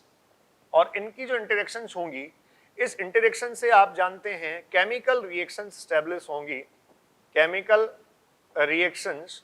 और जो केमिकल रिएक्शंस हैं फाइनली वो ही स्टूडेंट्स होंगी metabolic reactions. These chemical reactions will call as the metabolic reactions. और ये जो metabolic reactions हैं, सारी metabolic reactions किसी एक living organism की body में जो हो रही हैं, the sum total of all metabolic reactions will call as the sum total of all metabolic reactions will call as the metabolism. मेरी बॉडी में होने वाली जितनी सारी केमिकल रिएक्शंस हैं उनको मेटाबॉलिज्म हम कह सकते हैं। पहले भी मैं आपसे डिस्कस कर चुका हूं, एनसीईआरटी के स्टेटमेंट्स मेंशन किए हैं, the sum total of all chemical reactions occurring in our body is called as the metabolism. No one या no non living object exhibit the metabolism. किसी भी नॉन लिविंग ऑब्जेक्ट में metabolism कभी नहीं हो सकता। मैं फिर कह रहा हूं, मेटाबॉलिज्म भी आपका अपना है। मेटाबॉलिज्म है तो आप हैं, ये मेरा, वो इसका, तू किसका, कौन किसका, ये कोई मैटर नहीं करता। अगर मेटाबॉलिज्म जो है तो आप सर्वाइव कर सकते हैं। तो सिर्फ और सिर्फ मेटाबॉलिज्म आपका अपना है जो आपको सर्वाइवल मेंटेन किए हुए है। विदाउट मेटाबॉलिज्म आप कुछ भी नहीं है और किसी का कुछ हो भी नहीं सकते। ठीक है, फिर है metabolic reactions can be demonstrated outside the body in cell free system. अब देखो सेल फ्री सिस्टम की स्टूडेंट्स बात की गई है, तो इन विट्रो मैं कह सकता हूं, जैसे मान लीजिए लेबोरेटरी में टेस्ट ट्यूब में आप कुछ केमिकल रिएक्शंस करवा सकते हैं। मेरी बॉडी में होने वाली, आपकी बॉडी में होने वाली, या किसी भी लिविंग ऑर्गेनिज्म की बॉडी में होने वाली जो रिएक्शंस हैं, उन रिएक्शंस को आप कहां? टेस्ट ट्यूब में परफॉर्म करवा सकते हैं, इन विट्रो कंडीशंस में आप परफॉर्म करवा सकते हैं, आप लैब में परफॉर्म स्टूडेंट्स करवा सकते हैं, लेकिन उनका फंक्शनल कोऑर्डिनेशन आप वहां एस्टैब्लिश नहीं कर सकते। आप किसी पर्टिकुलर मैक्रोमोलिक्यूल को ब्रेक कर सकते हैं लेबोरेटरी में, टेस्ट ट्यूब में, लेकिन उस मैक्रोमोलिक्यूल के ब्रेक होने से जो एनर्जी रिलीज होगी, उस एनर्जी का कोऑर्डिनेशन आप एस्टैब्लिश नहीं कर पाएंगे। लेकिन मेरे सेल में, आपकी सेल में, हमारी बॉडी की सेल्स में अगर वो ब्रेक होता है मैक्रोमोलिक्यूल, तो वो एनर्जी जो प्रोवाइड करता है उससे हम अपनी फंक्शनल एक्टिविटीज और फंक्शनल एग्जिस्टेंस को बनाए रखते हैं। ठीक है, एन आइसोलेटेड मेटाबॉलिक रिएक्शन और रिएक्शंस, देखिए ये इंपॉर्टेंट पॉइंट है, एनसीईआरटी के ही स्टेटमेंट्स है सारे ये। An isolated metabolic reaction or reaction outside the body of an organism performed in a test tube is neither living nor non-living. तो वो कह रहा है जो isolated metabolic reactions हैं, जो बाहर करवाई जा रही हैं, लेबोरेटरी में, टेस्ट ट्यूब में आपने कोई मेटाबॉलिक रिएक्शन करवा ली, इस मेटाबॉलिक रिएक्शन की बात करके स्टूडेंट्स वो कह रहा है performed in test tube is neither living nor non living. इसको न लिविंग कह सकते हैं, इसको ना नॉन लिविंग कह सकते हैं। ठीक है, लेकिन आप ये कहेंगे वो जो मेटाबॉलिक रिएक्शंस हैं, जितनी सारी रिएक्शंस हैं, वो मेटाबॉलिक रिएक्शंस अगर आपकी बॉडी में होती हैं तो वो लिविंग एस्पेक्ट को एस्टैब्लिश करती हैं, वो फंक्शनल कोऑर्डिनेशन एस्टैब्लिश करती हैं, वो एनर्जी के स्टेटस को एस्टैब्लिश करती हैं, इसलिए वहां आप उनको लिविंग रिएक्शंस कह सकते हैं। ठीक है, outside the body neither living nor non living, but inside body और inside cells they are surely the living reactions. Then metabolism is a defining feature of all living organism without any exception. Isolated metabolic reactions in vitro are not living things but surely living reactions. ठीक है, अभी जैसा मैंने explain किया, isolated metabolic reactions हैं, बाहर medium में कहीं भी आप परफॉर्म करवा रहे हैं, इन विट्रो कंडीशंस में करवा रहे हैं, लेबोरेटरी में कंट्रोल्ड कंडीशंस में आप करवा रहे हैं, तो वो जो रिएक्शंस हैं वो लिविंग रिएक्शंस नहीं होंगी, नॉन लिविंग रिएक्शंस भी आप उनको नहीं कह पाएंगे, लेकिन आपकी बॉडी में अगर वो हो रही है तो डेफिनेटली वो लिविंग रिएक्शंस कह दी जाएंगी। देखिए, श्योरली लिविंग रिएक्शंस। क्लियर? तो फाइनलाइज किया जाए, the metabolism is the metabolism is the characteristic feature of living organism and also the defining property, undoubtedly, unexceptionally. Clear? Next, metabolism के बाद अगले पे आते हैं, सेलुलर ऑर्गेनाइजेशन। देखिए बच्चों, सेलुलर ऑर्गेनाइजेशन की बात यहाँ की गई है, मैंने पहले भी ब्रीफ किया था। Cellular organisation of body is a defining feature of life form. ये लाइफ फॉर्म का डिफाइनिंग फीचर होगा, बिकॉज विदाउट सेल कुछ नहीं हो सकता। अगर लाइफ फॉर्म एग्जिस्टेंस की बात आप करते हैं तो देखिए, सेल थ्योरी ये कहती है at least a cell should be there, वहां एक सेल कम से कम होनी चाहिए अगर आप लिविंग एग्जिस्टेंस एस्टेब्लिश करने की बात करते हैं। तो आप जैसा जानते हैं, जो सेलुलर ऑर्गेनाइजेशन, उस सेलुलर ऑर्गेनाइजेशन को कैटेगराइज किया गया प्रोकैरियोटिक ऑर्गेनाइजेशन। जो प्रोकैरियोटिक ऑर्गेनाइजेशन है, ये आप जानते हैं प्रिमिटिव फॉर्म कहा जाता है या प्रिमिटिव ऑर्गेनाइजेशन ऑफ सेल कहा जाता है। साथ में ये स्टूडेंट्स आपके पास यूकैरियोटिक ऑर्गेनाइजेशन है। This eukaryotic organisation is the advanced organisation और एडवांस फॉर्म। ठीक है, ये यूकैरियोटिक ऑर्गेनाइजेशन हुआ। यहाँ एडवांस क्या है, बेसिक कैरेक्टराइजेशन अगर मैं करूं तो आप ये जानते हैं, इसमें जो जेनेटिक मटेरियल है, देखो बच्चों, ये जो जेनेटिक मटेरियल है, ये जेनेटिक मटेरियल आपको नेकेड फॉर्म में दिखाई दे रहा है। ठीक है, तो बहुत क्लियरली, हालांकि लेबलिंग यहाँ पूरा कर रखी है, मैं यहाँ लिख सकता हूँ नेकेड जीनोम, जबकि यहाँ अगर आप देखेंगे तो स्पेसिफिकली आप ये कह सकते हैं, यहाँ जो जेनेटिक मटेरियल है that is enclosed within the nucleus, वो न्यूक्लियस में प्रेजेंट है। इसके साथ जो दूसरा बेसिक डिफरेंस होता है वो आप स्टूडेंट्स कह सकते हैं, यहाँ एनिमल सेल आपको दिखा रखा है, ये बैक्टीरिया प्रोकैरियोटिक सेल आपको दिखा रखा है।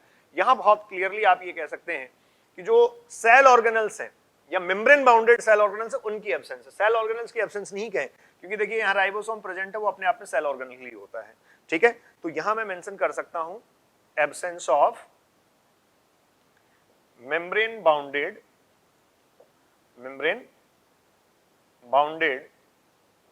Cell organelles. ठीक है, आपने स्टूडेंट्स सेल बायोलॉजी में डिटेल पढ़ी होगी, और यहां ये कैरेक्टराइज किया जाएगा by the presence of nucleus, और आप ये कहेंगे it is also characterised by the presence of membrane bounded cell organelle.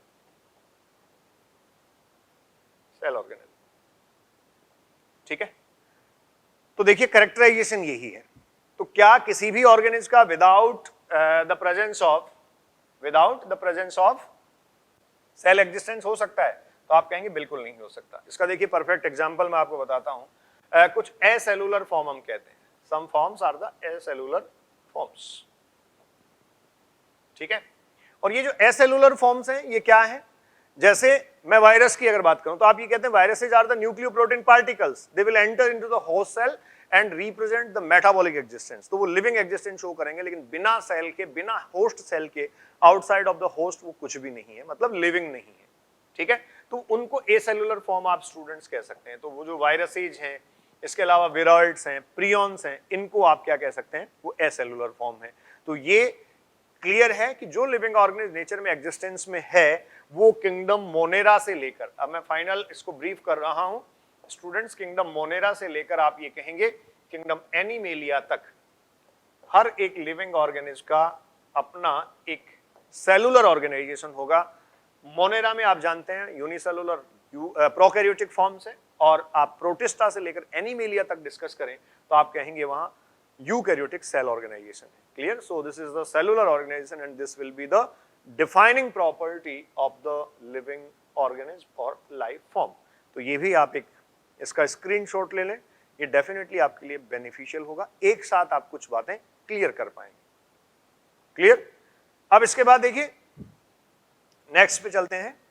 Next slide आपके पास है consciousness. Next property is the consciousness. तो कॉन्शियसनेस किसको कहेंगे students? All living organism have the ability to sense their environment. मैंने अभी आपको कहा था कि जो सराउंडिंग एनवायरनमेंट है उसको फील किया जा सकता है। ये अपने आप में एक ऑर्गेनिज्म है। अब ये ऑर्गेनिज्म अपनी सराउंडिंग को फील करती है, तो आप ये कहते हैं सराउंडिंग में कुछ एबायोटिक फैक्टर्स हैं और ये जो एबायोटिक फैक्टर्स हैं, इन फैक्टर्स में आप कहेंगे, जैसे मान लीजिए इसकी सराउंडिंग में लाइट है, इसकी सराउंडिंग में बच्चों टेम्परेचर है, इसकी सराउंडिंग में वाटर है, प्रिसिपिटेशन जिसको आप कह सकते हैं, इसकी सराउंडिंग में कोई सॉइल फॉर्म है, वेजिटेशंस और प्लांट्स हैं, तो ये ज्यादा इंपॉर्टेंट हो जाता है। उसके अलावा जो लिविंग फॉर्म्स हैं वो भी हो सकते हैं, जैसे मान लीजिए पैथोजेंस हैं, डिजीज कॉजिंग ऑर्गेनिज्म है, पैरासाइट्स हैं, पैरासाइट्स, इसके अलावा आप कह सकते हैं प्रीडेटर्स हैं, इसको खाने वाले या इसको प्रीडेट करने वाले, या फिर स्टूडेंट्स आप कह सकते हैं इसके कॉम्पिटिटर्स हैं, कॉम्पिटिटर्स, ये सब यहां प्रेजेंट है।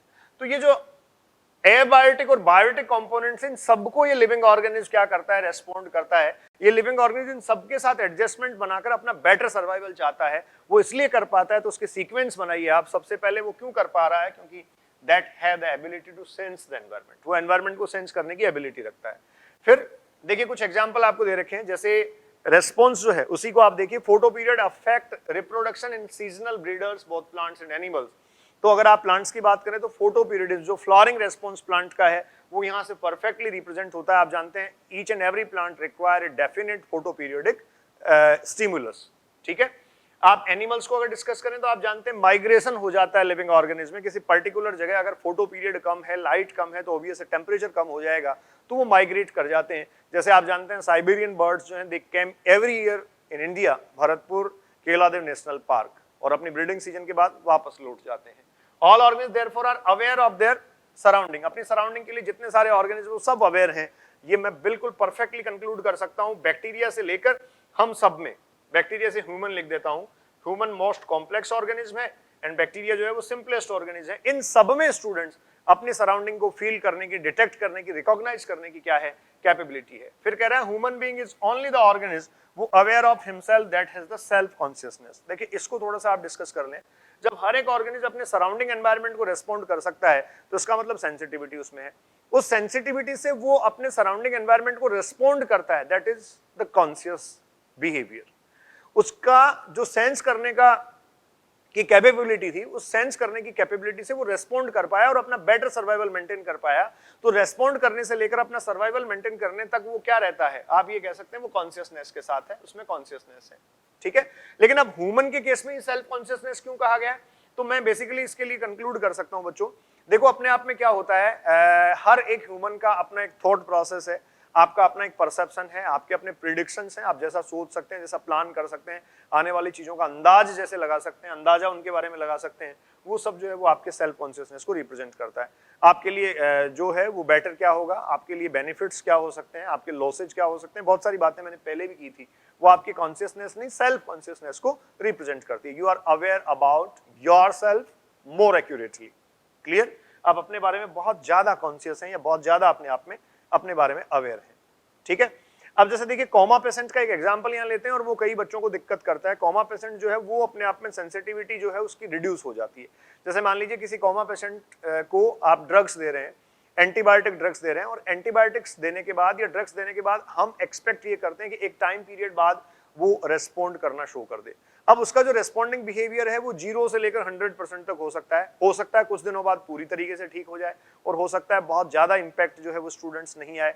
तो डेफिनेटली वो रेस्पॉन्स तो देता है लेकिन उसका रेस्पॉन्स जो है that is highly reduced, clear. तो जो कोमा पेशेंट है उसको डेड तो आप डिक्लेयर नहीं कर सकते, आपको अलाइव उसको काउंट करना होगा, और उसके बाद में सेंसिटिविटी की और रेस्पॉन्डिंग बिहेवियर की जहां तक बात है तो आप ये कह सकते हैं उस कोमा पेशेंट में वो हाईली क्या है, रिड्यूस्ड है। So this consciousness therefore become the defining property of the living organism. Consciousness living organism की क्या होती है, डिफाइनिंग प्रॉपर्टी। मैंने कोमा पेशेंट की बात की तो जो आपका डाउट है वो भी क्लियर होगा कि जो कोमा पेशेंट्स हैं they respond but the response is highly reduced. अब वो बहुत कम हो सकता है, 1-2% ही हो सकता है, कोई थोड़ा बहुत रेस्पॉन्स देता हो या ठीक हो रहा है, धीरे धीरे रिकवरी कर रहा है, तो वो आप ये कह सकते हैं ज्यादा अच्छा रेस्पॉन्स दे रहा हो, ठीक है। Next, all the living phenomena are due to the underlying interaction. जितने सारे लिविंग फिनोमिना है वो इंटरेक्शंस के कारण है। आपने कहा था मेटाबॉलिज्म सेल में एस्टैब्लिश हुआ तो इंटरेक्शन के कारण हुआ। टिश्यू की बात करते हैं, आप ये कहते हैं कोई एक टिश्यू है और इस टिश्यू में ये सेल्स हैं। स्टूडेंट्स, इस टिश्यू की जो प्रॉपर्टी है वो सेल्स के थ्रू कैरेक्टराइज नहीं की जा सकती। The property of this tissue is characterized by the interacting sales.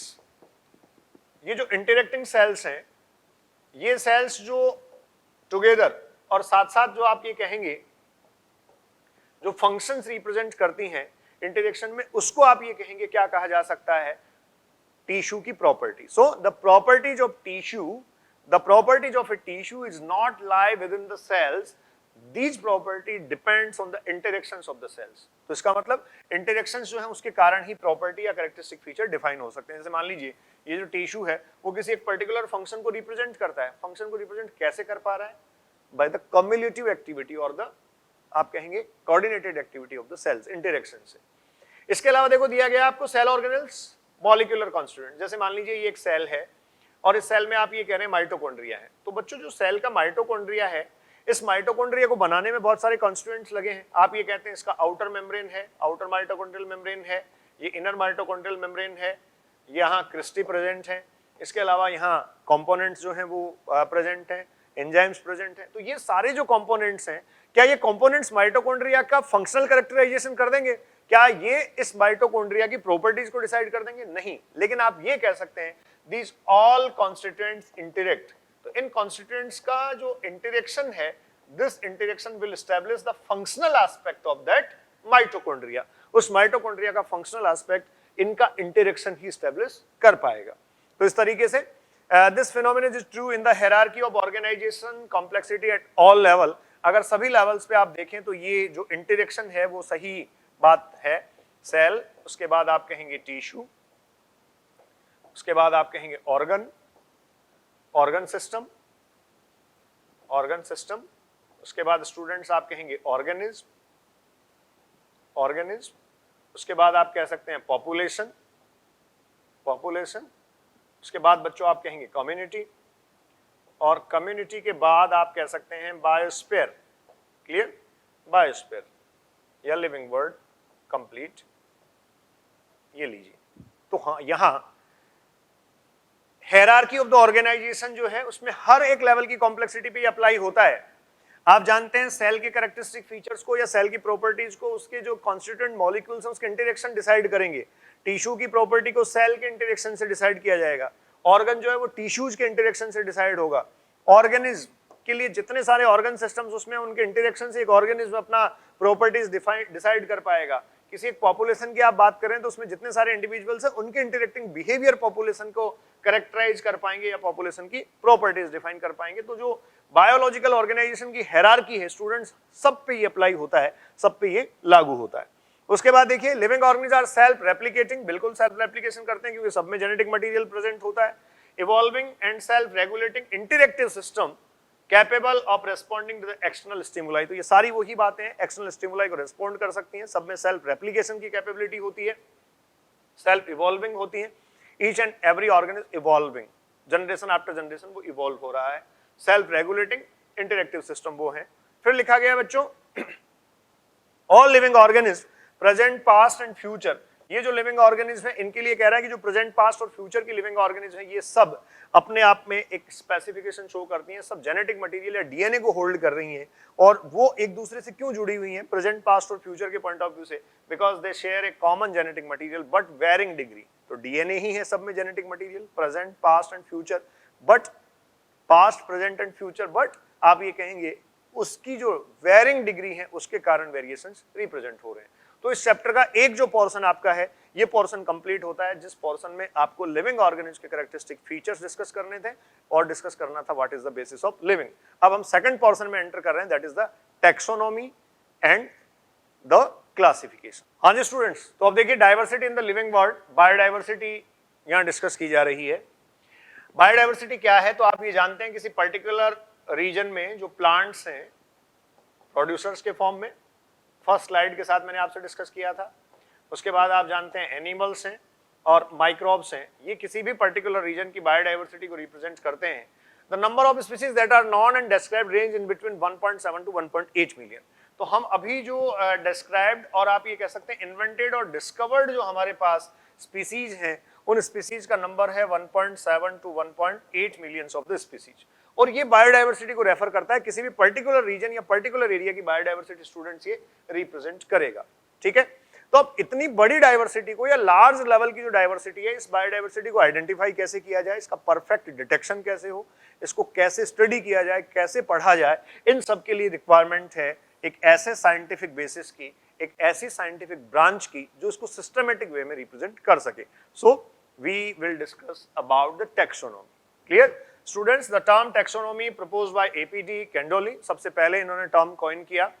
This is the branch of science dealing with the study of and principal procedure of the classification is called as the taxonomy. तो आप ये कहेंगे जो classification है उस classification के principal और procedure को ये एक्सप्लेन करने वाला जो साइंस का ब्रांच है, जो बायोलॉजी का ब्रांच है, उसको टैक्सोनॉमी आप कहेंगे.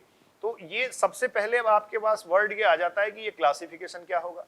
देखिए क्लासिफिकेशन हम क्या करते हैं, किसी पर्टिकुलर ऑर्गेनिज्म को जो डिफरेंट स्टेप्स हैं, रैंक्स हैं, कैटेगरी हैं या टैक्सोनॉमिकल हायरार्की हैं, उनमें उसको अरेंज करते हैं. तो एक तरीके से क्लासिफिकेशन जो है वो किसी लिविंग ऑर्गेनिज्म का सिस्टमैटिक पोजीशन ही होता है. ठीक है. उसके बाद देखिए यहां कहा गया टैक्सोनॉमी जो है उसके लिए फादर ऑफ द टैक्सोनॉमी है वो कैरलोस लिनियस को कहा जाता है. और फंडामेंटल्स टैक्सोनॉमी के क्या है, किसी भी लिविंग ऑर्गेनिज्म का टैक्सोनॉमिक स्टडी करने के लिए, उसका टैक्सोनॉमिक बेसिस तैयार करने के लिए आपको क्या करना पड़ेगा, सबसे पहले आप उसका कैरेक्टराइजेशन और आइडेंटिफिकेशन करें. आप जैसे किसी फील्ड में ऑब्जर्व कर रहे हैं तो आप देखें उसके कैरेक्टरिस्टिक फीचर्स क्या हैं और उन कैरेक्टरिस्टिक फीचर्स के बेसिस पर जो पहले से इन्वेंटेड और डिस्कवर्ड है उनके साथ मैच करके सिमिलरिटीज वगैरह देख के या डिसिमिलरिटीज देख के आप उसको क्या कर सकते हैं, आइडेंटिफाई कर सकते हैं. उसके बाद जो इंटरनेशनल रूल्स फॉर नेमिंग है उनके अकॉर्डिंग हम उसका नोमेनक्लेचर कर सकते हैं. उससे पहले लोकल नेम्स और जिस एरिया से आपने ऑब्टेन किया उसकी अपनी नेमिंग होती है. उसके बाद बच्चों क्लासिफिकेशन दिया गया है. This classification is basically the systematic presentation जो डिफरेंट आप कह सकते हैं टैक्सोनॉमिक रैंक्स और कैटेगरी के अकॉर्डिंग होता है. Next systematics. Systematics Latin term सिस्टेमा से लिया गया है. This is the systematic arrangement of the organism basically. ठीक है. First used by the Carolus Linnaeus, जो अभी आप कह रहे थे, he was the father of the taxonomy. Systematics is the discipline of biology which deals with the kind of the diversity of all organisms and the existing relationship among them. जैसे आपने कहा 1.7 to 1.8 millions of species हैं biosphere में, ये invented और discovered है, इतनी species हैं. तो इन स्पीसीज जो हैं, ये जो ऑर्गेनिज्म हैं, जो एग्जिस्टिंग स्पीसीज हैं, इनके रिलेशनशिप क्या हो सकते हैं एक दूसरे के साथ, इनको डिटेक्ट करना किसमें अकाउंट किया जाता है, सिस्टमैटिक्स में. उसके बाद students main uses of systematics आपको दे रखे हैं. तो ये क्या करता है, provide knowledge of the great diversity of animals and plants, जैसा मैं भी आपको कह रहा था 1.7 टू 1.8 मिलियन. फिर कह रहा है identification of the fossils, phylogeny of the organism. जैसे हम किसी की फाइलोजेनी मतलब उसका ओरिजिन या ओरिजिन के साथ साथ उसका इवोल्यूशनरी ट्रैक पता करना चाहें तो हमारे पास ये एक परफेक्ट बेसिस होता है. फिर कह रहा है न्यूली डिस्कवर्ड ऑर्गेनिज्म, जो नई ऑर्गेनिज्म आपने डिस्कवर किए हैं उनका आइडेंटिफिकेशन किया जा सकता है. तो ये सिस्टमैटिक्स जो है उसके अपने यूज हैं. Systematic is taxonomy along with the phylogeny. तो टैक्सोनॉमी अपने आप में आप ये कह सकते हैं एक ब्रांच को रिप्रेजेंट करता है. वहीं अगर टर्म सिस्टमैटिक्स हमने लिखा है तो ये सिस्टमैटिक्स अपने आप में किसको रिप्रेजेंट करता है, आप ये कहेंगे this is the taxonomy means the procedure और the principle to describe an organism, लेकिन किसके साथ, फाइलोजेनी के साथ. मतलब उसका जो ओरिजिन से लेकर इवोल्यूशनरी ट्रैक है, उस इवोल्यूशनरी ट्रैक के साथ किसी ऑर्गेनिज्म को सिस्टमैटिक वे में रिप्रेजेंट करना अपने आप में क्या कहा जा रहा है, systematics. Clear. Next students classification. The classification is the method of placing organism into groups, sub groups depending upon the extent of the similarities and differences is called as the classification. जैसे आपने ये पढ़ा होगा species से लेकर हम kingdom तक, species से लेकर किंगडम तक हम ऑर्गेनिज्म को प्लेस करते हैं. तो ये डिफरेंट रैंक्स हैं, कैटेगरीज हैं. इन कैटेगरीज में या इन ग्रुप्स में, जैसे आपने किसी पर्टिकुलर ऑर्गेनिज्म को किसी एक क्लास में प्लेस किया, सब क्लास में प्लेस किया, ऑर्डर में प्लेस किया, जीनस में प्लेस किया, फैमिली में प्लेस किया, तो ये जो प्लेसमेंट है बेसिकली ये क्लासिफिकेशन कहा जाएगा. क्लासिफिकेशन की जरूरत क्या है, नीड ऑफ द क्लासिफिकेशन, तो आप कहेंगे to understand inter relationship among the organism of different group, उसके लिए क्लासिफिकेशन किया जाता है. जैसे आप अगर जीनस की बात कहेंगे तो आप ये कहेंगे क्लोजली रिलेटेड, जो रिलेटेड स्पीसीज हैं उन रिलेटेड स्पीसीज का ग्रुप किसको रिप्रेजेंट करता है, जीनस को रिप्रेजेंट करता है. फिर है this is the base of the development of biological science और बायोलॉजिकल साइंस बायोग्राफी. किसी एक ऑर्गेनिज्म की बायोग्राफी है उसके बारे में आप कंप्लीटली जान सकते हैं, कंप्लीट पता कर सकते हैं आप किसके थ्रू, क्लासिफिकेशन के through. Then various applied field also depends upon exact identification and classification. जो applied form आज के टाइम हम डिस्कस करते हैं वो exact classification और identification पे ही बेस्ड है, जिसमें molecular science और बायोटेक्नोलॉजी से लेकर कई सारे एरियाज और एस्पेक्ट्स हैं. Next nomenclature. तो देखिए अब नॉमेनक्लेचर की बात की जाए, this is the standardization of the naming throughout the world. किसी एक पर्टिकुलर ऑर्गेनिज्म का एक साइंटिफिक नेम डिसाइड किया जाता है, स्टैंडर्डाइजेशन किया जाता है, तो वो स्टैंडर्डाइजेशन जो है उसको आप नॉमेनक्लेचर या नेमिंग कहते हैं. इसमें एक देखिए वर्निकुलर है, ये आप कह सकते हैं किसी लोकल एरिया के पॉइंट ऑफ व्यू से हो सकता है, किसी लोकल एरिया में किसी एक स्पीसीज को किसी और नाम से जाना जाता है, लेकिन इंटरनेशनल लेवल पर हम स्टैंडर्डाइजेशन करते हैं उसको आप क्या कहते हैं, साइंटिफिक नेमिंग. तो साइंटिफिक नॉमेनक्लेचर पे आए, पहला पॉलिनोमियल दे रखा है स्टूडेंट्स, दूसरा ट्राइनोमियल दे रखा है और एक आपको दे रखा है बाइनोमियल. पॉलिनोमियल में किसी एक स्पीसीज का नाम जो है वो अलग अलग डिफरेंट एपिथेट्स और एस्पेक्ट से मिलकर बना हो सकता है, ऑर्डर रेफरेंस है, हमारे काम का नहीं है. ट्राइनोमियल में आप ये कहेंगे किसी पर्टिकुलर ऑर्गेनिज्म का जो नेमिंग है या नेम है उसमें ट्राइनोमियल मेथड यूज किया गया है, ठीक है. स्पीसीज जो है और जीनस एपिथेट के अलावा जो बायोनोमियल नॉमेनक्लेचर है उसमें स्पीसीज और जीनस है, उसके अलावा भी यहाँ रेफरेंसेस रखे जाते हैं. लेकिन मोस्ट एक्सेप्टेड जो है that is the binomial nomenclature, जिसमें आप ये कह सकते हैं सबसे पहले जो जेनेरा है, जीनस है, वो एपिथेट लिया जाता है और उसके बाद आप कह सकते हैं स्टूडेंट्स क्या लिया जाएगा, स्पीसीज या स्पेसिफिक एपिथेट लिया जाएगा, ठीक है. तो ये बायोनोमियल नॉमेनक्लेचर कहा जाता है. It is the most accepted and established by the Carol of Linnaeus. इन नेमिंग के लिए कुछ international code of nomenclature provide किए गए हैं. इसमें कुछ साइंटिफिक नेम रखे जाने के लिए कुछ इंटरनेशनल ऑर्गेनाइजेशंस हैं स्टूडेंट्स, इंटरनेशनल एजेंसीज हैं, वो यहाँ डिस्क्राइब की गई हैं. देखिए ICBN international code for botanical nomenclature, ICZN international code for zoological nomenclature, ICBN international code for nomenclature of bacteria, ICNCP international code for nomenclature of cultivated plants, और ये आप ये कह सकते हैं international code for taxonomy of viruses, ठीक है, ICTV. तो ये अलग अलग आप कह सकते हैं इंटरनेशनल ऑर्गेनाइजेशन और एजेंसीज हैं जो लिविंग ऑर्गेनिज्म के नॉमेनक्लेचर को रिप्रेजेंट करती हैं. Next, rules for the binomial nomenclature. Binomial nomenclature के कुछ रूल्स स्टूडेंट्स मैं आपको बता देता हूं. अब प्लांट्स और एनिमल्स के केस में जब हम पढ़ते हैं तो आप कहेंगे ICBN in case of the plants and ICZN in case of the animals standardized or formulated certain rules and regulations. Two components of name, generic name and specific epithet. ये binomial nomenclature के according मैं बोल रहा हूँ. जैसा अभी आपने कहा था, पहला जीनस, उसके बाद में दूसरा species. If handwritten separately, underlined or printed in the italic to indicate their Latin origin. तो ये ध्यान रखने की बात है, क्वेश्चन भी कई बार पूछ लिए जाते हैं ऐसे. उनका origin Latin है और वो इटैलिक स्टाइल में, कर्सिव स्टाइल में लिखे जाते हैं. जैसे अगर आप लिखें सोलेनम ट्यूबरोसम, ठीक है, तो ये अपने आप में पोटैटो को इंडिकेट करता है. सेपरेट अंडरलाइन वो होने चाहिए, ये डॉट नहीं आता है. यहाँ स्टूडेंट्स थोड़ा सा इलेक्ट्रिकल बोर्ड है तो आप समझ सकते हैं. फिर देखिए, name of the author should be written after scientific name in roman type. Name लिखा जाएगा, जैसे देखो मैंने यहाँ लिखा होमो सेपियंस लीनियस. तो होमो सेपियन जो है ह्यूमन का नाम है, आप जानते हैं ये जीनस है, ये स्पीसीज है, और लीनियस ने इसको जो है वो आइडेंटिफाई किया या लीनियस ने प्रपोज किया, इसलिए ऐसा लिखा जाएगा. Clear. Scientific name should not contain less than 3 and more than 12 letters. 3 से कम नहीं होने चाहिए और 12 लेटर से 12 लेटर से ज्यादा इसमें नहीं होनी चाहिए. प्रिंसिपल और प्रायोरिटी, जैसे मान लीजिए किसी एक पर्टिकुलर ऑर्गेनिज्म का पहले एक नाम दे दिया गया और उसके बाद में फिर एक और नाम दिया गया, तो प्रिंसिपल और प्रायोरिटी अप्लाई होगा. जो फर्स्ट नेम है that will be the most valid, और जो दूसरा दिया जाएगा उसको उसका सिनोनिम कह दिया जाएगा. जैसे बच्चों मैंने लिखा है एल्बुगो कैंडिडा एंड सिस्टोपस कैंडिडा, ये दोनों जो हैं इसमें से ये प्रायोरिटी के अकॉर्डिंग कंसीडर किया जाता है. सिस्टोपस कैंडिडा will be the synonym. Next, binomial epithet होता है इसमें. बायोनोमियल एपिथेट में आप जानते हैं जिसमें एक जीनस है, दूसरा स्पीसीज है. स्पीसीज हैज 2 और मोर वर्ड्स. अगर स्पीसीज में 2 या 2 से ज्यादा वर्ड हैं, जैसे हिबिस्कस रोजा साइनेंसिस जो चाइना रोज है स्टूडेंट्स, उसके लिए लिखा गया है, तो उस केस में हम क्या करेंगे, हिबिस्कस जीनस है, चाइना रोज का हिबिस्कस जो है वो जीनस रिप्रेजेंट कर रहा है और रोजा साइनेंसिस स्पीसीज है. अब 2 वर्ड्स हैं तो बीच में आप ये कह सकते हैं क्या लगा दिया गया है, यहाँ हाइफन जो है वो यूज किया गया है. और इस तरीके के जो साइंटिफिक नेम होते हैं उनको स्टूडेंट्स कहा जाता है compound name. Clear. Next, taxonomic categories. अब टैक्सोनॉमिक कैटेगरीज किसको कहेंगे, देखिए ये स्पीसीज से लेकर genus, family, order, class, phylum और डिवीजन, किंगडम, ये सब टैक्सोनॉमिक कैटेगरीज हैं.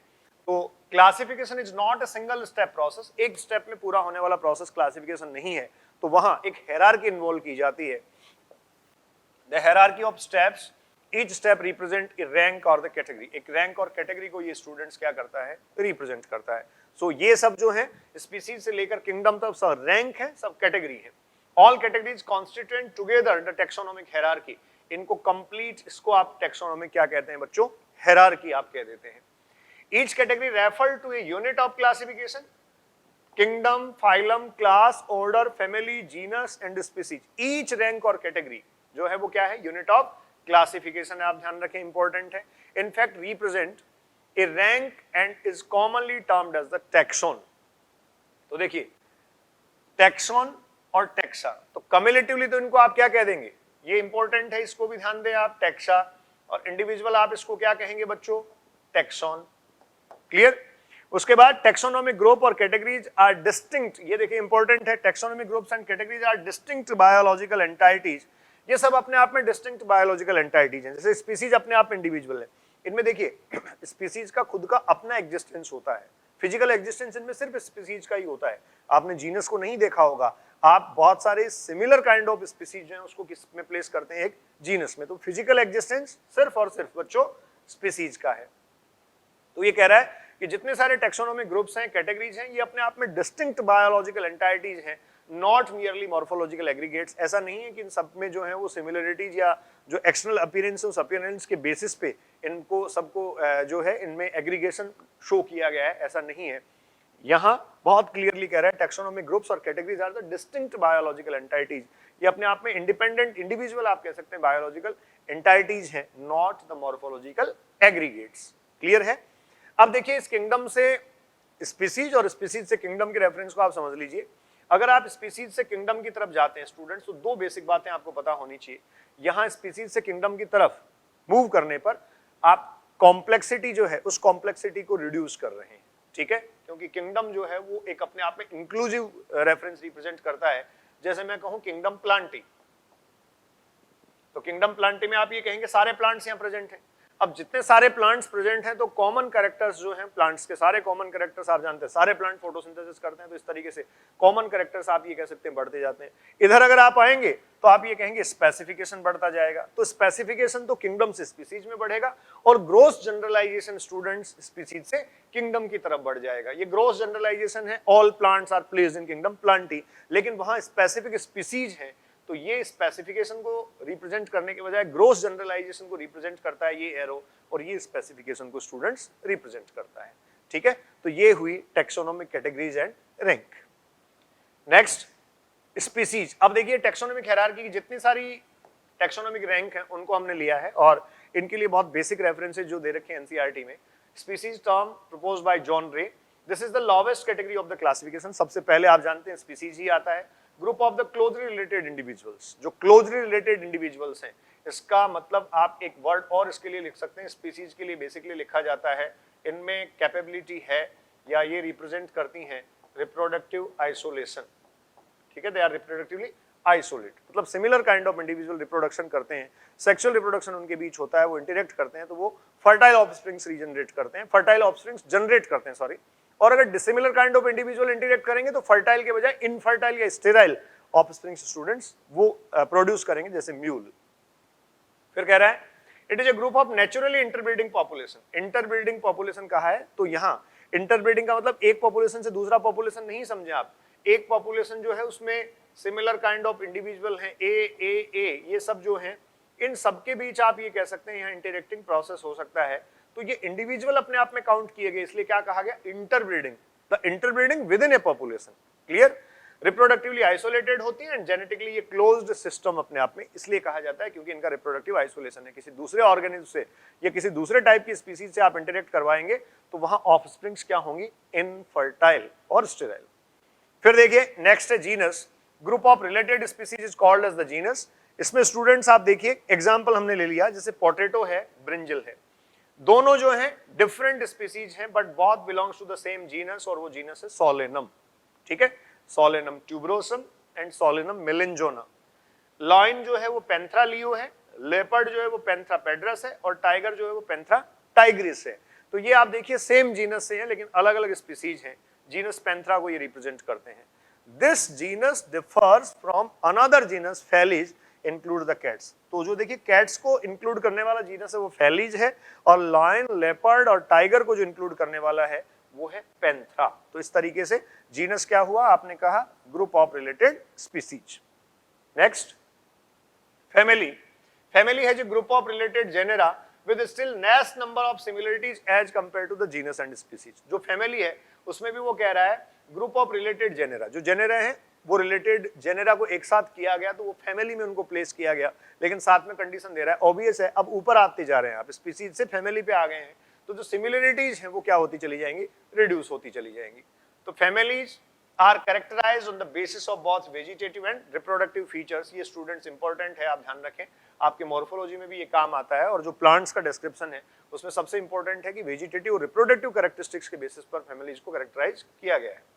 3 डिफरेंट जेनेरा, अभी जैसे आपने पढ़ा था सोलेनम, ठीक है, सोलेनेसी, पिटूनिया सोलेनेसी एंड धतूरा, ये सोलेनेसी के हैं। तीनों फैमिली सोलेनेसी के हैं, लेकिन तीनों डिफरेंट डिफरेंट जेनेरा हैं। तो ऑब्वियस है यहाँ कुछ कॉमन फीचर्स तो इनमें है, लेकिन स्पेसिफिक फीचर्स जो हैं, या आप ये कह सकते हैं स्पेसिफिक कैरेक्टराइजेशन इनका रिड्यूस हो गया है। अब देखिए नेक्स्ट है students order. Generally order and other higher taxonomic categories are identified based on the aggregates of the characters. ठीक है, तो अब आप ये कह सकते हैं सिमिलरिटीज और कम होती चली जा रही हैं। It is the assemblies of families with exhibit the few similar characters. तो सिमिलरिटीज काफी कम हो गई हैं। प्लांट फैमिलीज देखिए, अब दे रखा आपको कॉन्वोबुलेसी, सोलेनेसी are include in the order पॉलीमोनियल्स। तो देखो कॉन्वोबुलेसी और सोलेनेसी दो अलग अलग फैमिली हैं। अभी ऊपर आपने फैमिली पढ़ा था, ये दोनों फैमिलीज किसमें, पॉलीमोनियल्स में इंक्लूड कर ली गई। फिर इधर कह रहा है mainly based on the floral characters. तो फैमिलीज का कैरेक्टराइजेशन किया जाता है फ्लोरल कैरेक्टरिस्टिक फीचर पे, सॉरी ऑर्डर जो है उसका कैरेक्टराइजेशन किया जाता है फ्लोरल कैरेक्टरिस्टिक बेसिस पे। पॉलीमोनियल्स में इसको रखा गया। The animal order Carnivora include families like Felidae and Canidae. ठीक है, तो जो कार्निवोरा ऑर्डर है उस कार्निवोरा ऑर्डर में ये दोनों फैमिली काउंट होती हैं, फेलिडी एंड कैनिडी। क्लियर है students? Next class, it includes the related orders. जैसे देखिए प्राइमेटा जो है वो आपको एक ऑर्डर दे दिया गया, it comprising monkey, gorilla and गिबर। ये तीनों प्लेस किए गए किसमें, क्लास मैमेलियन। ठीक, उसके बाद कह रहा है along with order Carnivora that include animals like tiger, cat and dog. तो टाइगर, कैट एंड डॉग को इंक्लूड करने वाला जो कार्निवोरा है ये, और जो प्राइमेटा है, ये दोनों ही किसमें प्लेस किए गए हैं, मैमेलियन में। क्लियर? नेक्स्ट फाइलम और डिवीजन। ये देखिए स्टूडेंट्स एक तरीके से सेकंड लास्ट हाईएस्ट रैंक है। Classes comprising animals like fishes, amphibians, reptiles, birds along with the mammals constitute the next category called phylum. तो आप ये कह सकते हैं फाइलम एनिमल्स के केस में बेसिकली कहा जाता है, और प्लांट्स के केस में अगर आप कहें तो वो कैटेगरी जो है वो डिवीजन कही जाएगी। तो कह रहे थे category based on the common feature like presence of the notochord and dorsal hollow neural system. ये फाइनल कॉर्डेटा के लिए कहा गया, फाइनली फाइलम कॉर्डेटा के लिए। प्लांट्स के केस में अगर बात करें स्टूडेंट्स तो वो कह रहा है few similar characters are assigned to a higher category called the division. तो डिवीजन जो है वो बच्चों प्लांट्स के लिए मेंशन किया जाता है, और ये जो है वो एनिमल्स के लिए मेंशन किया जाता है। Next kingdom, highest category in the hierarchy with related phylum और द डिवीजन। तो ये क्लासिफिकेशन की हाईएस्ट कैटेगरी है, हाईएस्ट रैंक है। Kingdom Plantae comprises all plants from the various divisions. जितने सारे डिवीजन्स हैं, आपको पता है फाइलम जो था, डिवीजन जो था वो किंगडम से ठीक नीचे वाली कैटेगरी थी। तो जितने सारे प्लांट्स डिवीजन से प्लांटी से आएंगे वो सब किसमें, किंगडम प्लांटी में होंगे। Kingdom Animalia include all the animals. ये एनसीईआरटी के स्टूडेंट्स एक टेबल है। यहाँ common name man, Homo sapiens, homogeneous है। सैपियंस आप जानते हैं क्या है, फैमिली स्पीसीज है। इसकी फैमिली होमिनिडी है, ऑर्डर प्राइमेटा है, क्लास मैमेलिया है, और फाइलम इसका क्या है स्टूडेंट्स, कॉर्डेटा है। इसी तरीके से देखो हाउस फ्लाई दे रखा है एंथ्रोपोडा में, इंसेक्ट है डिप्टेरा, म्यूसिडी और म्यूस्का, ये जीनस है। तो ये इस तरीके से सारे आपको दे रखे हैं। प्लांट के केस में एक डिस्कस कर लेते हैं, मैंगो, एनसीईआरटी का चार्ट ही है। मैंजीफेरा इंडिका बॉटनिकल नेम है, जिसमें मैंजीफेरा जीनस है, इंडिका स्पीसीज है, मैंजीफेरा जीनस। आप अगर फैमिली देखें तो एनार्किडेसी है इसकी फैमिली, और सैपनिडियल्स जो है वो इसका ऑर्डर हो गया, डाइकोटाइलेडॉन जो है इसका क्लास है, और एंजियोस्पर्मी जो है वो इसका फाइलम या डिवीजन है। तो इस तरीके से आपको किसी पर्टिकुलर इंडिविजुअल या पर्टिकुलर स्पीसीज का कंप्लीट आप कह सकते हैं सिस्टमेटिक रेफरेंस देखना हो तो आप उसका क्लासिफिकेशन पढ़ें। ठीक है, नेक्स्ट टेक्सोनॉमिकल एड्स क्या होंगे? अब देखिए जो टेक्सोनॉमिक स्टडीज है उनको इजी करने के लिए या उन तक जाने के लिए, उनका अप्रोच करने के लिए हमें क्या करने होते हैं? टेक्सोनॉमिकल एड्स लेने होते हैं। The collection of actual specimen of the plants and animal is essential, is the prime source of the taxonomic studies. ठीक है, टेक्सोनॉमिक स्टडीज के लिए हम सोर्सेज जो लेते हैं, हम आइडेंटिफिकेशन के लिए, हम क्लासिफिकेशन के लिए, कैरेक्टराइजेशन के लिए जो भी असेसरी मटेरियल लेंगे, एक तरीके से हेल्पिंग मटेरियल लेंगे, उसको टेक्सोनॉमिकल एड कहा जाता है। फिर कह रहा है taxonomical aid also the fundamental to studies and essential for the training in systematics. Systematics का जो एरिया है, मतलब प्लांट्स को और एनिमल्स को जो सिस्टमैटिक अरेंजमेंट में लाने का जो एक फील्ड है अपने आप में, वर्किंग फील्ड, उसके लिए ट्रेनिंग अगर आपको करनी है तो ऑब्वियस है ये टीचिंग एड्स, सॉरी जो टेक्सोनॉमिक एड्स है, not teaching ads, taxonomical aids जो हो वो काफी इंपॉर्टेंट स्टूडेंट्स होंगे। ठीक है, अब सबसे पहले यहाँ हर्बेरियम दिया है students. Herbarium is the store house of the collected plant and specimen that are dried, present, preserve on the sheet. तो कोई प्लांट ऑर्गन आपने ले लिया, किसी प्लांट का ट्विग आप ले सकते हैं, इन्फ्लोरेसेंस ले सकते हैं, फ्लावर ले सकते हैं, स्मॉल प्लांट है तो वो भी आप ले सकते हैं, सीडलिंग स्टेज का ले सकते हैं। उसको क्या करते हैं, एक किसी सीट पे पेस्ट किया जाता है। जैसे स्टूडेंट्स आप ये देख पा रहे होंगे, एक सीट पे जो है ना यहाँ दिखाया गया है, ठीक है, इस सीट पे पेस्ट किया जाता है। और इस हर्बेरियम सीट का जो साइज है वो आप ये कह सकते हैं 41 × 29 सेंटीमीटर स्क्वायर ये होगा, या 60.5 एंड 11.5 इंचेज में होगा। तो इस तरीके से एक हर्बेरियम सीट होती है। इस हर्बेरियम सीट पे आप प्लांट स्पेसिमेन जो है उसको प्लेस कर देते हैं, उसको पेस्ट कर सकते हैं। उससे पहले आपको क्या करना है, उसको देखो पहले स्टेटमेंट में क्लियर किया गया है, ड्राई सुखाना है, प्रेस्ड एंड प्रिजर्व, प्रेस करना है जिससे इस पे इजीली उसको पेस्ट किया जा सके। और यहाँ right hand side top corner पे बेसिकली लिख देते हैं। वैसे रूल के अकॉर्डिंग आप ये कह सकते हैं राइट हैंड साइड बॉटम में जो है वो उसका टेक्सोनॉमिक रेफरेंस जो है वो स्टूडेंट्स लिखा जाता है। ठीक है, जिसमें आप क्लासिफिकेशन कंप्लीट उसका मेंशन करते हैं, या फिर आप मेंशन करेंगे क्लासिफिकेशन के साथ साथ कलेक्टर का नेम और प्लेस जहां से ये कलेक्ट किया गया है। तो इस तरीके से ये जो हर्बेरियम सीट होगी, ये नॉन लिविंग प्लांट कंटेंट, एक तरीके से जो प्लांट पार्ट्स हैं, प्लांट का जो ऑर्गन्स हैं, स्पेसिमेंस हैं, उनको कलेक्ट करने का एक तरीका, एक तरीके से इंडेक्स बन जाता है, स्टोर हाउस ही बन जाता है और क्विक रेफरेंस के लिए काम में लिया जा सकता है। Royal Botanical Garden that is the largest herbarium और 60 लाख से ज्यादा स्पेसिमेंस स्टूडेंट्स यहाँ प्रेजेंट हैं। Clear? Next, botanical gardens, specialized gardens that have the collection of living plants for the reference. तो जो लिविंग प्लांट्स हैं उनके रेफरेंस, देखिए यहाँ लिविंग प्लांट्स की बात की जा रही है। तो ये कंजर्वेशनल प्रैक्टिसेज और जो कंजर्वेशनल स्ट्रेटेजी है, ये कंजर्वेशनल प्रैक्टिसेज और स्ट्रेटेजी का भी अपने आप में क्या होगा स्टूडेंट्स, पार्ट होगा। कैसा? लिविंग प्लांट यहाँ कंजर्व किए जा रहे हैं। अब देखिए जो बॉटेनिकल गार्डन होता है, नेक्स्ट स्लाइड में एक बार हम देख लेते हैं। जो बॉटेनिकल गार्डन होता है, इस बॉटेनिकल गार्डन में जितनी प्लांट स्पीसीज आप लाके यहाँ ग्रो करवा रहे हैं वो यहाँ की नेटिव नहीं होती। तो आप ये कह सकते हैं स्टूडेंट्स, इसको एक्स सीटू कंजर्वेशन कहा जाना चाहिए या फिर इन सीटू कंजर्वेशन कहा जाना चाहिए। एक्स सीटू और इन सीटू, ये क्वेश्चन भी कई बार आता है। तो आप ध्यान रखें, वहां जितनी सारी स्पीसीज या प्लांट स्पीसीज आपने ग्रो करवा रखी हैं, डेवलप करवा रखी हैं, वो सारी वहां की नेटिव नहीं होती, वो बाहर से भी लाई हुई होती हैं। सो this is the of site conservation. इसको किस में आप काउंट करेंगे? एक्स सीटू में। अगर ऑन साइट कंजर्वेशन होता तो आप उसको किस में काउंट कर लेते? इन सीटू में। क्लियर? फिर आते हैं उसी पे। फिर देखिए कह रहा है plant species these gardens are grown for the identification purpose and the each plant is labeled indicating the botanical and scientific name। आप किसी बॉटेनिकल गार्डन का अगर टूर करें, विजिट करें, तो आपको ये बहुत क्लियरली देखने को मिलेगा कि वहां जो है वो प्लांट्स पे टैग लगे होते हैं जिसमें उसकी फैमिली और उसका बॉटेनिकल नेम स्पेसिफिकली मेंशन होता है। The famous botanical garden eight Q, England, ये एनसीईआरटी में दे रखा है, आपको पता होना चाहिए। इंडियन बॉटेनिकल गार्डन हावड़ा, और उसके अलावा दे रखा है national botanical research institute Lucknow. ठीक है, ये एनबीआरआई के नाम से पूछा जाता है स्टूडेंट्स कई बार, तो ये आप देखें लखनऊ में है। फिर म्यूजियम की बात की जाइए, collection of the preserved plant and animal species, study for study and reference. लेकिन आप ध्यान रखें यहाँ लिविंग नहीं होगा म्यूजियम में, जो भी रखा जाएगा प्रिजर्व इन द कंटेनर्स और jar in the preservation solution. तो ये फॉर्मेल्डिहाइड का फॉर्मेलिन सॉल्यूशन होता है, 40% solution of the formaldehyde.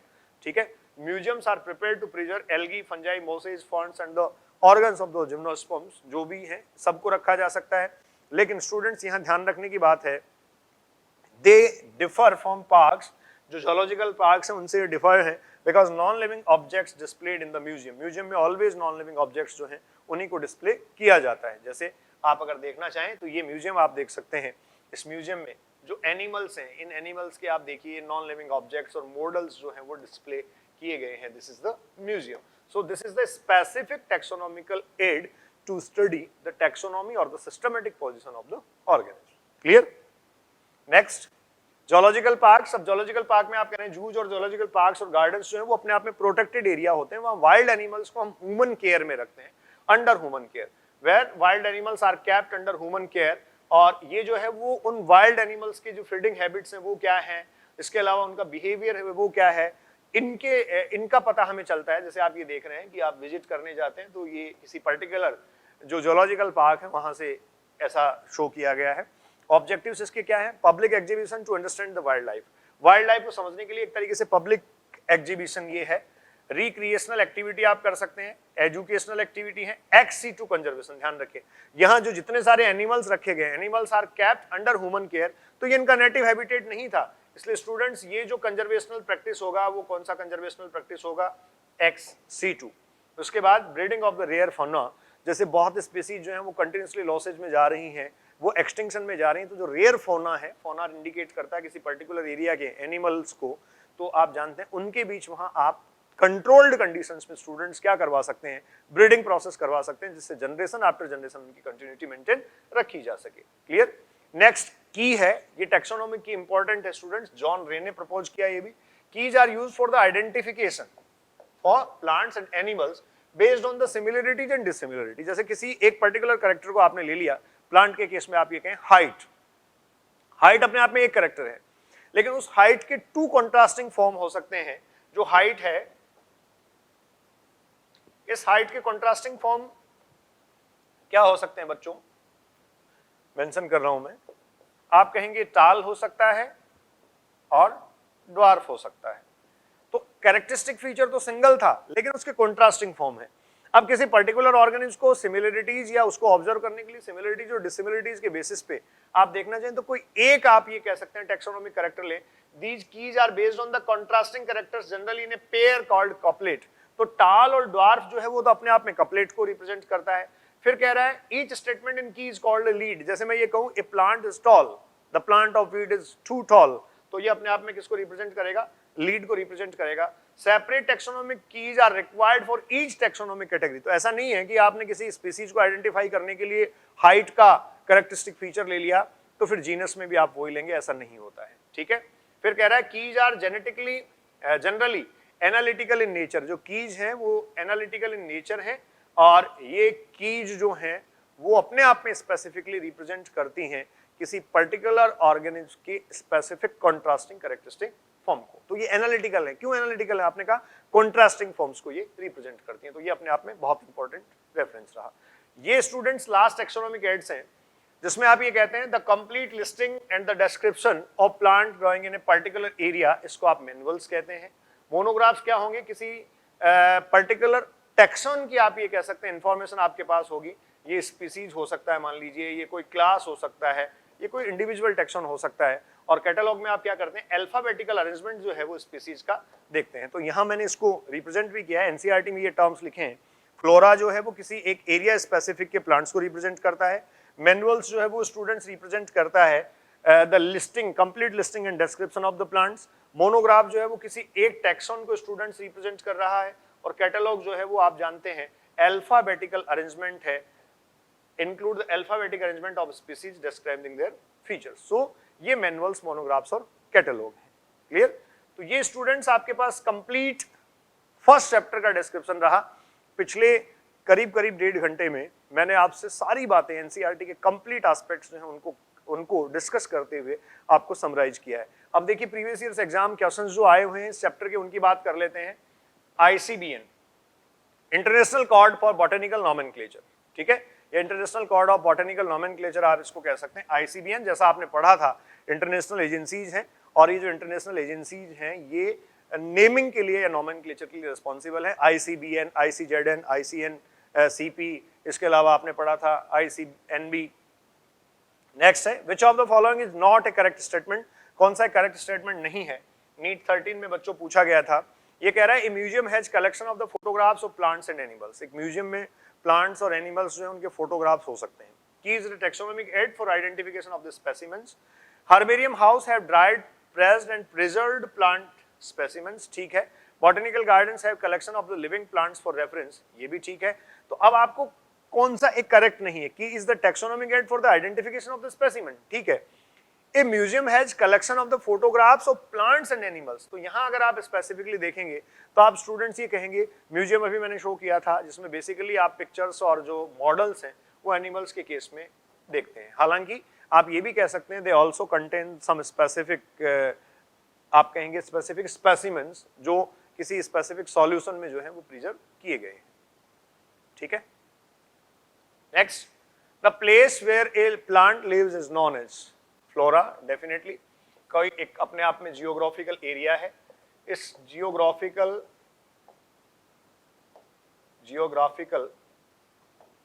Area में आप ये कहेंगे जितने प्लांट स्पीसीज हैं, all plant species, all plant diversity और plant species of this area will represent the flora. Habit, habitat और एनवायरनमेंट। हैबिट अपने आप में किसी पर्टिकुलर ऑर्गेनिज्म का आप ये कह सकते हैं उसकी जो है ना वो आप कह सकते हैं प्रॉपर्टीज हो सकती हैं, फीचर्स हो सकते हैं। हैबिटेट सराउंडिंग से रिलेट करता है। एनवायरनमेंट और हैबिटेट किसी के लिए भी अप्लाई हो सकता है, किसी भी लिविंग ऑर्गेनिज्म के लिए। वैसे अगर देखा जाए तो एनवायरनमेंट, हैबिटेट ये जो है ये अपने आप में एबायोटिक फॉर्म्स हैं। हैबिटेट तब बनता है जब ऑर्गेनिज्म वहाँ प्रेजेंट होता है, वो अपने एनवायरनमेंट के साथ इंटरेक्ट करता है। तो ऑब्वियस है यहाँ अगर हम देखें तो वो कह रहा है a place where a plant lives is known as, कहाँ हो सकता है हैबिटेट, क्योंकि फ्लोरा जो है, फ्लोरा अपने आप में प्लेस नहीं है, आप ये कह सकते हैं फ्लोरा किसी एरिया स्पेसिफिक की जो डाइवर्सिटी है स्टूडेंट्स उसको रिप्रेजेंट करता है। Next, in taxonomic classification the correct sequences. Taxonomical classification आप करना चाहते हैं तो करेक्ट सीक्वेंस आपके पास क्या हो सकती है, ये आरपीएमटीवी के क्वेश्चंस हैं। तो आप जानते हैं class, order, family, species, genus. अब इसमें देख लीजिए हायर कैटेगरी सबसे पहले क्लास दे रखी है, तो class, order, family, species, genus. ये जीनस इधर आना चाहिए, स्पीसीज इधर चले जाना चाहिए। तो आगे देख सकते हैं ऑर्डर, फैमिली, क्लास, ये नहीं होगा, class, order, family, genus, species. ये स्टूडेंट्स आपके पास परफेक्ट सीक्वेंस हुआ। Next, nomenclature is governed by the certain universal rules which one of the following is contrary to the rules of the nomenclature। वो कह रहा है nomenclature जो है that is governed by the universal rules। जैसे आपने कहा इंटरनेशनल नेमिंग के अपने आप में रूल्स हैं। The first word in the biological name represents the genus name and the second is a specific epithet। The first word in biological name represent the genus और second जो है वो specific epithet को represent करता है। Definitely the names are written in Latin and italicised, ठीक है। तो देखिए स्टूडेंट्स, इनका लैटिन ओरिजिन है और ये इटैलिक स्टाइल में लिखे जाते हैं, ठीक है। When written by hand the name are to be underlined, ठीक है। Biological name can be written in any language, ऐसा नहीं है। बायोलॉजिकल नेम्स जो हैं उनको आप ये कहते हैं किस में लिखा जा सकता है, बायोलॉजिकल नेम्स जो हैं वो इंटरनेशनल लैंग्वेज में ही लिखे जाते हैं। हालांकि उनका आप ये कह सकते हैं लैटिन ओरिजिन है और वो जो है वो इटैलिक स्टाइल में, तो वो names are written in Latin and are italicized, clear? So the biological names can be written in any language, it will be the completely incorrect reference. Next, select the correctly written scientific name of the mango which was first described by the Carolus Linnaeus। तो देखिए यहाँ correct scientific Mangifera indica लिखा है, ये सही है, ठीक है। कर्सिव या फिर आप कह सकते हैं इनको जो है वो इटैलिक पैटर्न में लिखा गया है, तो ये सही तो है। लेकिन आपने ये एक रूल पढ़ा था कि जो जीनस का नाम है, जो स्पीसीज का नाम है, उसके बाद में रोमन स्टाइल में आप जो है वो इन्वेंटर और डिस्कवर और साइंटिस्ट का नाम लिख सकते हैं। यहाँ मेंजीफेरा इंडिका सही है, लेकिन इसमें साइंटिस्ट इनकम्प्लीट इसको मैं कह सकता हूँ एक तरीके से। ये इंडिका जो लिखा है इसमें आई कैपिटल है, इसलिए ये सही नहीं होगा, क्योंकि आप ये जानते हैं कि जो जीनस है उसका first letter capital, then all letter small होते हैं और स्पीसीज के सारे लेटर ही क्या होते हैं, स्मॉल। ये देखिए मेंजीफेरा इंडिका लिखा है, CAR ये जो लिखा है, जैसे कैरोलस लिनियस या फिर कोई किसी तरीके की VAR वैरायटी लिखा होता है, ये प्लांट्स में मिलता है अक्सर आपको, लेकिन उसके बाद आपको साइंटिस्ट का नेम नहीं मिलेगा, तो ये भी इनकरेक्ट है। मेंजीफेरा इंडिका ये जो है वो रिप्रेजेंट करता है, मेंजीफेरा इंडिका जो है इसका बॉटनिकल नेम लिनियस ने प्रपोज किया था। ये स्टूडेंट्स कंप्लीट अगर आपको लिखा हुआ मिले तो भी सही है। तो इस तरीके से मेंजीफेरा इंडिका जो है वो अपने आप में इसका नाम हुआ। क्लियर? सो हमने देखिए जो डाइवर्सिटी ऑफ लिविंग वर्ड है, उस डाइवर्सिटी ऑफ लिविंग वर्ड को कंप्लीटली हमने डिस्कस किया है। सबसे ज्यादा फोकस करने वाली बात यहाँ है जो लिविंग ऑर्गेनिज्म में उनके कैरेक्टरिस्टिक फीचर्स और उनकी कनेक्टिविटी, जिसको मैंने बहुत डिटेल में आपसे डिस्कस किया है। उसके बाद सेकंड पोर्शन जो टैक्सोनॉमी और क्लासिफिकेशन है, जो टेक्सोनॉमिकल एड्स हैं वो स्टूडेंट्स इंफॉर्मेटिव कंटेंट है। अब इस डाइवर्सिटी में आगे जो कंटेंट होगा जिसमें किंगडम मोनेरा से लेकर, पहले हम बायोलॉजिकल क्लासिफिकेशन की बात करेंगे, उसके बाद किंगडम मोनेरा से लेकर जो आगे तक का कंटेंट है उसमें धीरे धीरे एक सीक्वेंस बनती जाएगी, वो थोड़ा इंटरेस्टिंग होगा। थ्योरेटिकल पोर्शन है, लेकिन आप ये याद रखें डाइवर्सिटी जो है वो 5 to 6 क्वेश्चन या 7-8 क्वेश्चन जो है वो हर बार एग्जाम में देती है, और आपका एक ही टारगेट होना चाहिए कि आपका एक भी क्वेश्चन गलत नहीं हो। उसके लिए आपको एनसीईआरटी फर्स्ट टू लास्ट पढ़नी होगी। Enjoy the botany, enjoy the plant diversity, enjoy the diversity of living world, enjoy your living status. Thank you.